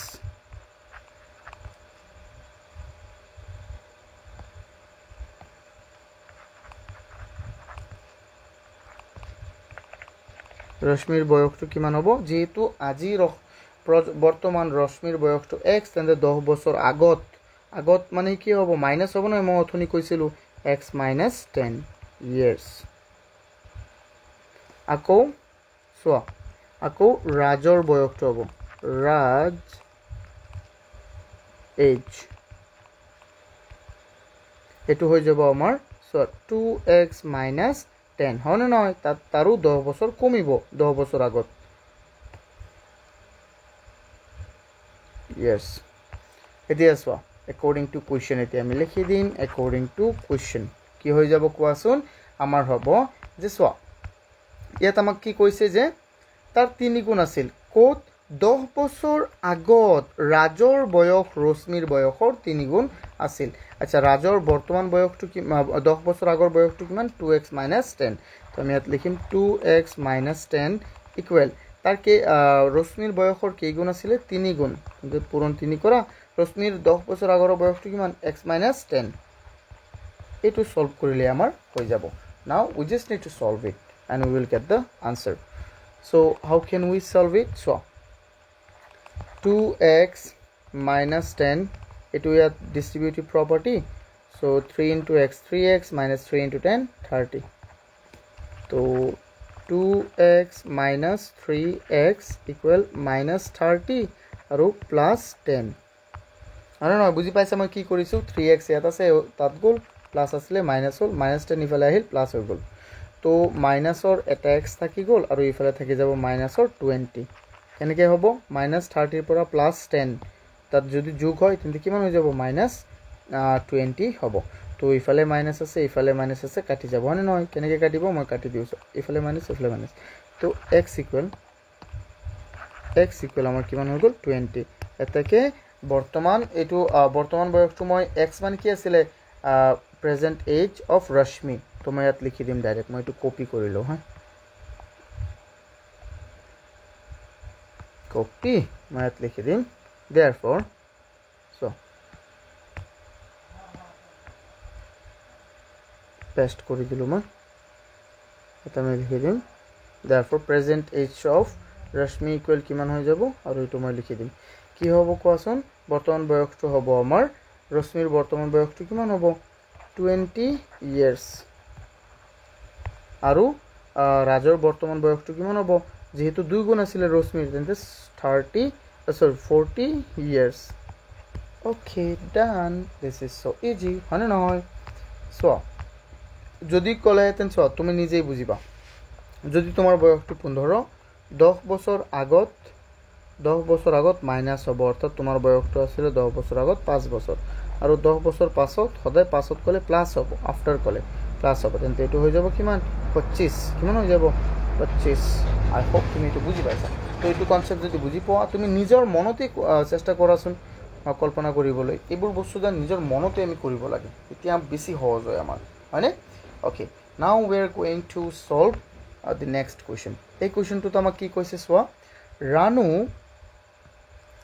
Ranu took a 500 rupee note to a shop for change অৰ্থাৎ ৰানুৱে কি কৰিছে ৰানুৱে 500 টকা এটা দোকানলৈ লৈ গল চেঞ্জ কৰিবলৈ মানে খুচৰা কৰিবলৈ ওকে মানে বা এটো খলনি কৰিবলৈ খুচৰা কৰিবলৈ একে বস্তু the shopkeeper gives her total 19 notes 500 টকা লৈ গল তাই আৰু দোকানীজনে তাইক কিমানটা নোটস দিলে 19 মানে 19টা নোটস দিলে নোটস অফ 50 rupees এই 19টা নোটসত কি আছে না হয় notes of 50 rupees and 20 rupees মুঠতে কেইটা নোটস দিলে 19টা তাৰে ভিতৰত 50 rupees আছে কেইটামান আৰু 20 rupees আছে কেইটামান আমি জানো নে কেইটা আছে না জানো তো আমি কি কৰিম কোৱাচোন যদি যেহেতু তুমি নিজে এটো বুজিবলৈ চেষ্টা কৰা তোমাক দোকানীজনে দিলে 20টা নোটসৰ মাজত 50 টকীয়া কেইটামান আছে আৰু 20 টকীয়া কেইটামান আছে যদি তোমাক 50 টকীয়া দিয়ে 5টা তেন্তে 20 টকীয়া কেইটা দিব 15টা কেনেকৈ পালা তুমি এই নাই কিমানটা দিব 14টা হ'ব যদি 50 টকীয়া দিয়ে কেইটা 5টা তেন্তে 20 টকীয়া হ'ব কেইটা 14টা কেনেকৈ তুমি 19ৰ পৰা 5 টো বিয়োগ কৰি দিলা হয় নহয় 14 হৈ গল in the same way we need to solve this তেন্তে আমি কি জানো এটো 5টা দিছে যদি এটো দিয়ে 8টা তেন্তে ইয়াত কিমান হৈ যাব কোৱাচোন 20 টকীয়া দিব 11টা হয় নহয় আমি কেনেকৈ পাইছো ইয়াত 19ৰ পৰা 8 মাইনাস কৰি দিয়া 11 পাই যাবা কিন্তু আমি না জানো কোনে কিমানটা নোটস পাইছে হয় না আমি ধৰিম যে 50 টকীয়া এক্সট্ৰা নোটস দিছে তেন্তে 20 টকীয়া কেইটা নোটস দিব 19ৰ পৰা x মাইনাস কৰি দিয়া ইমানটা নোটস দিব তো এনেকৈ আমি কৰিম হয় নহয় চোৱা তো এটো আমি সলভ কৰো যদি এইখিনি বুজি পাইছা তেতিয়া সব বুজি পাবা একো বাকি না থাকে আমাৰ বুজাত মই এটো so তো মই ইয়াত লিখিম সলিউশন আমি ধৰিম let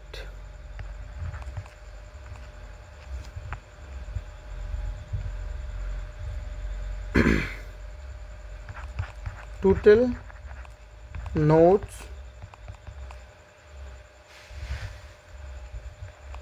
of 50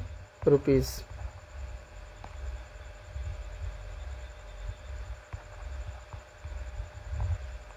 equal x and আমি ধৰিম and এটো then হ'ব then total notes of 20 rupees কিমান হৈ যাব 19 পৰা যেতিয়া তুমি x বিয়োগ কৰিবা ইমানটা হ'ব হয়নে নহয় সিম্পল এটুই সোৱা তেন্তে আমি এতিয়া লিখি দিম according to question এইখিনি তোমালোকে অকমান ভালদৰে সোৱা মই প্ৰথমে অকন বেলেগ বেলেগ ধৰণে মই কৰিবলৈ চেষ্টা কৰিছো প্ৰথমে মই তোমালোকক এটা প্ৰ্যাকটিক্যালি বুজাই দিম যদি 50 টকিয়া দিয়ে 8টা আৰু তেন্তে আমাৰ 20 টকিয়া কেইটা দিব 11টা তেন্তে এটো তুমি কেনেকৈ কৰিবা কোৱাচোন 50 টকিয়া হল 8টা আৰু তাৰ লগত যোগ কৰিবা 20 টকিয়া হল 11টা এতে মুঠতে এনসাৰটো কিমান হ'ব লাগিব আমাৰ 500 কিন্তু ইয়াত কি হয় আমি নাজানো কিন্তু তেতিয়া কি হ'ব 500 হ'ব হয়নে নহয় তো ঠিক একেদৰে আমি এটো সলভ কৰিবলৈ চেষ্টা কৰিম সো কেনেকৈ 50 টকিয়া কেইটা দিছে 50 টকিয়া এক্সট্ৰা দিছে তেন্তে 15 into x প্লাস 20 টকিয়া কেইটা দিছে 20 টকিয়া দিছে 19 minus এক্সট্ৰা তেন্তে ইহঁতৰ যোগফল কিমান হ'ব দোকানীজনে তো 500 বেছি নিদিয়ে দিব জানো নিদিয়ে তো এইটো আমি লিখিছো এনেকে তো তোমালোকে যদি এনেকে লিখিছা বা এনেকে বুজি পাইছা তেতিয়া বহুত ধুনিয়া একেবাৰে বহুত ধুনিয়াৰ ওপৰত ধুনিয়া তেতিয়া তোমালোকে সব বুজি পালা নাও we need to just solve it how can I solve it 15 into x 50x plus 20 into 19 2 into 19 হৈ যাব 38 তাৰ পিছত 0 আৰু minus 20 into x 20x equal 500 তো ইফালে আছে 50 টা x আৰু মাইনাসৰ 20 টা x প্লাস 380 ইফালে গলে কি হৈ যাব মাইনাসৰ 380 তো 500 minus 380 নাও সো ইয়াত থাকি যাব মোৰ 30 টা x কাটো মই 30 টা x ইকুৱেল কিমান হৈ যাব 120 তো x ইকুৱেল কিমান হ'ব x ইকুৱেল হৈ যাব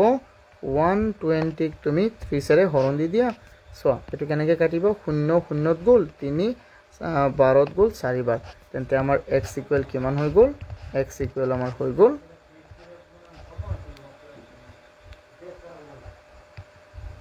এটো মই কেনেকৈ ইমপ্লাইজ টু লিখি আছো সো x ইকুৱেল আমাৰ হৈ গল 4 হৈ গল সো বহুত ধুনিয়া হয় নহয় তো আমি লিখি দিম নাম্বার অফ তো কি হৈ যাব 4টা নোটস হল 50 টকিয়া তেন্তে 15টা হ'ব 20 টকিয়া সিম্পল সো আমি লিখিম therefore 4 notes of 50 rupees and 15 notes of কিমান rupees 20 rupees simple done বহুত ইজি হয় না নয় কোৱা এইবিলাক কোৱেশ্চনস আমি নিজৰ মনত অকমান সময় এজিউম কৰিবলৈ চেষ্টা কৰিম হয় না নহয় তুমি নিজেই ভাবিলা যে মই ৰানুৰ জায়গাত হৈখিনি মই 500 টকা লৈখিনি মই গলো তেন্তে মোক দোকানীজনে 19টা নোটস দিলে তাৰে ভিতৰত 50 টকিয়া আৰু 20 টকিয়াহে দিলে 10 টকিয়া আৰু কিবা কিবি একো নিদিলে 100 টকিয়াও নিদিলে তোমাক দিলে জাস্ট 50 টকিয়া নোটস আৰু কিমান টকিয়া নোটস আৰু দিলে তোমাক 20 টকিয়া নোটস তো তুমি নিজে মনে মনে ভাবাচোন তোমাক যদি 50 টকিয়া 10টা দিয়ে তেন্তে 20 টকিয়া কেইটা দিব 9টা কিন্তু মানে মই কৈছো হে হক নহক যোগ কৰিলে আমি এনেকে ধৰিবতো লাগিব কিন্তু এনেকে ধৰিলে তো নহব হয় নহয় আমি তো না জানো এক্সাক্ট কেইটা দিছে তো আমি এই কাৰণে ধৰিছিলো কেইটা এক্সট্ৰা আই হোপ তোমালোকে এইখিনি বুজি পাইছা যদি ইয়াত কিবা প্ৰবলেম হয় মোক জনাবা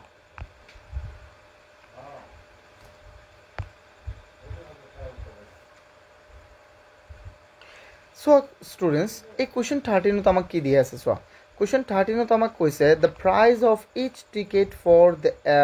a drama show is ₹100 for the children and ₹250 for adults koise je eta drama show mane eta natokor প্রতিটো টিকেটৰ দাম হিহুৰ কাৰণে হল 100 টকা আৰু এডাল্টস মানে বয়সস্থ মানুহৰ কাৰণে 250 টকা তাত কৈছে যে তাত মুঠতে কিমান টকাৰ টিকেট বিক্ৰী কৰা হৈছে ₹8600 তো কিমানটা কালেক্ট কৰা হৈছে 50 জন মানুহৰ পৰা কালেক্ট কৰা হৈছে নাও we need to find them we need to find here how many humans বা how many persons were children মানে তাৰে ভিতৰত 50 জন মানুহৰ ভিতৰত চিলড্ৰেন কিমান জন আছিল আচ্ছা 50 জনৰ ভিতৰত চিলড্ৰেন যদি হয় 5 জন বাকি হ'ব বয়সস্থ লোক 45 জন কিন্তু আমি জানো না 5 জন নে না জানো সো আমি instead of this we will take x তেন্তে এটো হৈ যাব কিমান 50 এটো যদি আমি চিলড্ৰেন ধৰু x জন তেন্তে বয়সস্থ মানুহৰ সংখ্যা হৈ যাব কিমান 50 ৰ পৰা x বিয়োগ কৰা একেবাৰে সেম হয় না নহয় 12 নম্বৰটো নিচিনা তো আমি এনেকৈ কৰিব লাগিব আই হোপ বুজি পাই আছো তোমালোকে মই কি ক'বলৈ চেষ্টা কৰি আছো মানে নহয় সো বহুতই সহজ তেন্তে আমি প্ৰথমে ধৰি লম ইয়াত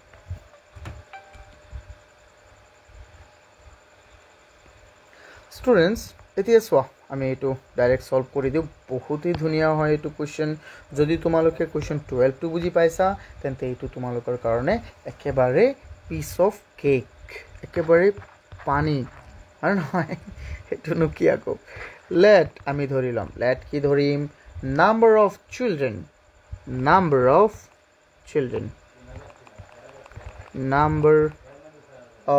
children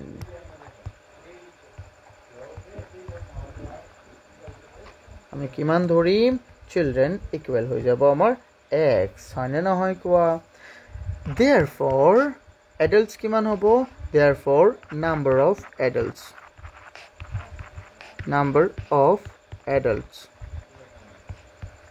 কিমান হৈ যাব adults কিমান হ'ব 50 ৰ পৰা x বিয়োগ কৰিলে যিমান হ'ব তিমান সিম্পল তো আমি ডাইৰেক্ট লিখি দিম ইয়াত according to question কি হ'ব সো প্ৰতিটো এডাল্টৰ পৰা কিমান টকা লয় 100 টকা প্ৰতিটো এডাল্টৰ পৰা কিমান টকা লয় 100 টকা তেন্তে এডাল্টৰ সংখ্যা কিমান x জন তেন্তে কি হৈ যাব x into 100 হয় নহয় প্লাস প্ৰতিটো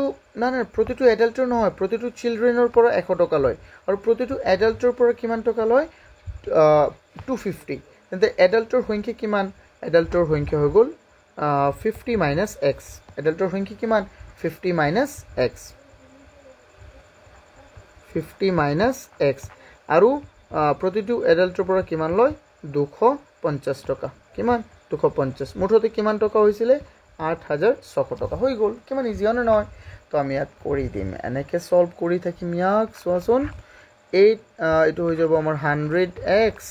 প্লাস এটো ডিস্ট্ৰিবিউটিভ প্ৰপাৰ্টি হয় নহয় তো 250 into 50 250 25 into 5 হৈ যাব আমাৰ 125 আৰু ইফালে দুটা শূন্য তেন্তে এমান হৈ গল minus x into 250x equal 8600 now ইয়াত আছে আমাৰ 100টা x minus আৰু 100টা x plus 250 equal 8600 তো ইফালে হ'ব আমাৰ minus 150x equal not equal yes not equal হ্যাঁ আমি এক লৈ যাও ডাইৰেক্ট লৈ যাও এতিয়া ইকুৱেল দিলো হ'ব মই ভাবিছিল কি পিছত নেম ডাইৰেক্ট লৈ যাও এটো আমাৰ কনস্ট্যান্ট হয় না নহয় তো 8600 ৰ পৰা 2500 গুছি যাব এতিয়া তো আমাৰ এটো 2000 নহয় তো এটো 12000 1000 কোনটো কৰিছে ইয়াত নহয় স্টুডেন্টস সোয়া এই যে আমাৰ আছিল ইয়াত 12500 হ'ব এটো তো 8600 ৰ পৰা যেতিয়া আমাৰ 12500 গুছি যাব আমাৰ থাকি যাব কিমান এফালে গুছি গল তোমাৰ 12600 তো 900 আৰু থাকি যাব 4000 কিন্তু 4000 তো না থাকে তো থাকিব 3 তো 3900 কিমান 3900 তো x ইকুৱেল আমাৰ হৈ যাব স্টুডেন্টস সোয়া ইয়াত আমাৰ হ'ব -3900 by divided by -150 now how can we solve it x equal আমাৰ হ'ব কিমান minus 0 কাটি দিয়া প্ৰথমে 0 কাটি দিয়া minus কাটি দিলো 15 ইফালে কেবাৰ যাব কোৱাচোন 3 30ত যাব কেইবাৰ 15 30ত যাব আমাৰ দুবাৰ আৰু ইফালে 90 আছে 90ত কেইবাৰ যাব 90ত 60ত যাব 90ত যাব তিনিবাৰ হয় না ছবাৰ কেইবাৰ যাব ছবাৰ 45 45 হয় কেইবাৰ যাব ছবাৰ তো ডাইৰেক্ট হৈ গ'ল ইয়াত মই ডাইৰেক্ট কৰি দিলোঁ তো ইয়াত হৈ গ'ল 26 বাৰ x ইকুৱেল হৈ গ'ল 26 দ্যাট মিন্স এটাকে আমাক ইয়াত কি কৈছে কোৱেশ্চনটো যে আটাই আমাক কৈছে তাৰে মধ্যে ল'ৰা ছোৱালী কিমানজন আছিল দ্যাট মিন্স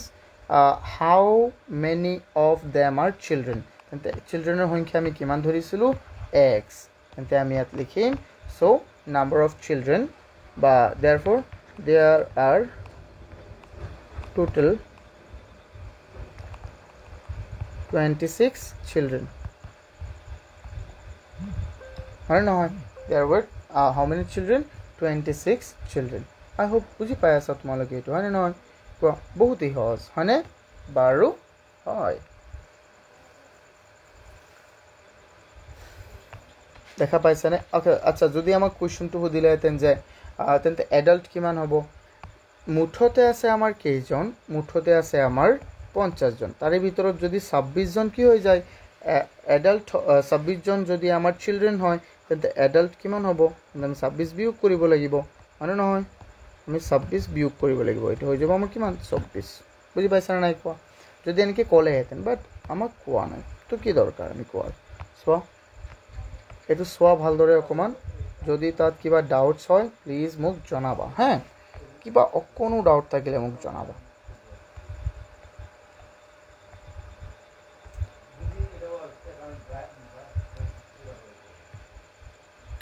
So students, এতিয়া এই কোৱেশ্চনটো আমি চাও কোৱেশ্চন 14 কোৱেশ্চন 14ত আমাক কি কৈছে যে 4/5 of a number is 6 more than 2/3 of that number. What is the number? আমাক কৈছে যে এটা সংখ্যাৰ 4/5 অংশ মানে 5 ভাগৰ 4 অংশ সেই সংখ্যাটোৰ 3 ভাগৰ 2 অংশতকৈ 6 বেছি সেই সংখ্যাটোৰ 3 ভাগৰ 2 অংশতকৈ 6 বেছি সিম্পল চোৱা এটো বহুত সহজ কিন্তু ইয়াৰ আগতে আমাক কৈছে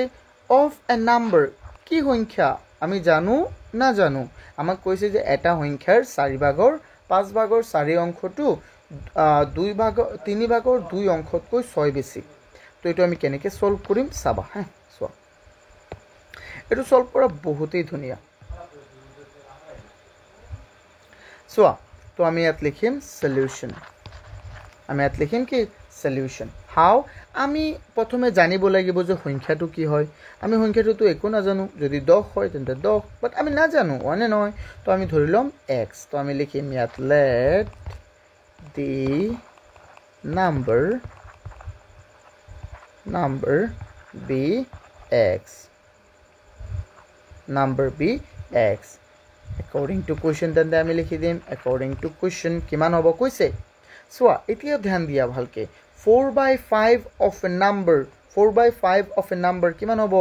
4/5 into x এটো কাৰ সমান হয় বুলি কৈছে এটো সমান হয় তাৰ চোৱা 2/3 of that number তাৰ সমান হ'ব কিন্তু তাতকৈ কিমান বেছি হ'ব 6 বেছি হ'ব more than 6 হ'ব অৰ্থাৎ এটো হৈ যাব আমাৰ চোৱা 2/3 into x plus 6 so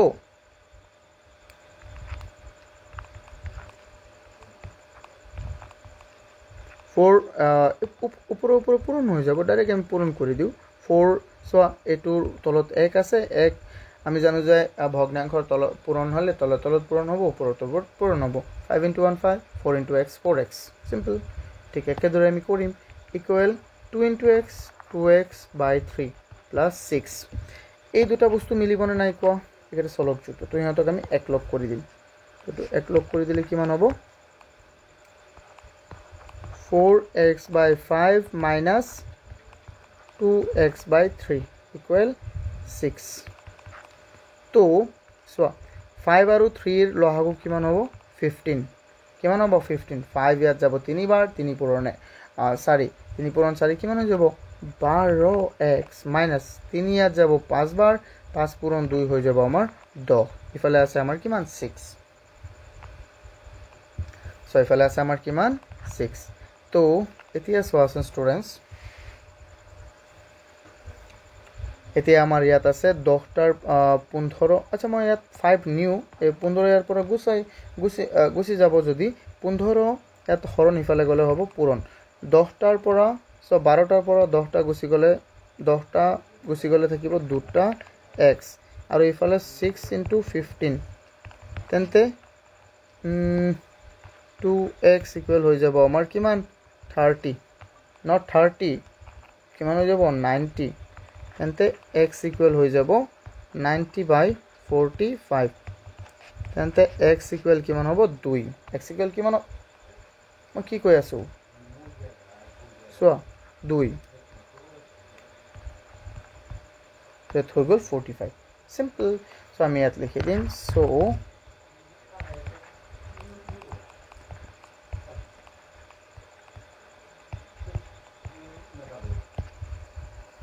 number is 45 simple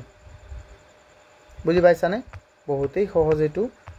তোমালোকে প্লিজ ভালকে এটো ধ্যান দিবা এটো কেনেকৈ কৰিছো প্ৰথমে আমি নাম্বাৰটো x বুলি ধৰি ললো প্ৰথমে আমি নাম্বাৰটো ধৰিলো কিমান x স্টুডেন্টস চোৱাচোন এই কোৱেশ্চনটো তোমাক কি দিছে কোৱেশ্চন 15ত আমাক দিছে যে find a rational number which when multiplied by 4/3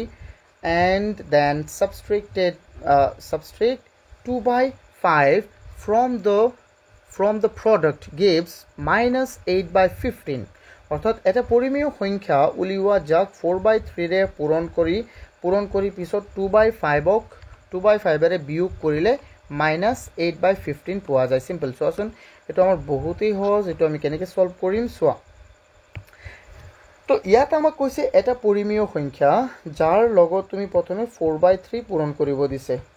যাৰ লগত 4/3 পূৰণ কৰি তাৰ পৰা যদি তুমি কিমান বিয়োগ কৰা 2/3 বিয়োগ কৰা তেন্তে আমাৰ আনসাৰটো কিমান ওলাব বুলি কৈছে আনসাৰটো ওলাব -8/15 সিম্পল তেন্তে এইটো আমি কৰি ল'ব লাগে তো আমি তো নাজানো পরিমেয় সংখ্যাটো কি হয় না তো যেহেতু আমি নাজানো পরিমেয় সংখ্যাটো কি তো আমি ধৰি লম পরিমেয় সংখ্যাটো x আমি এই কারণে এনেকে solve Karim solution let the rational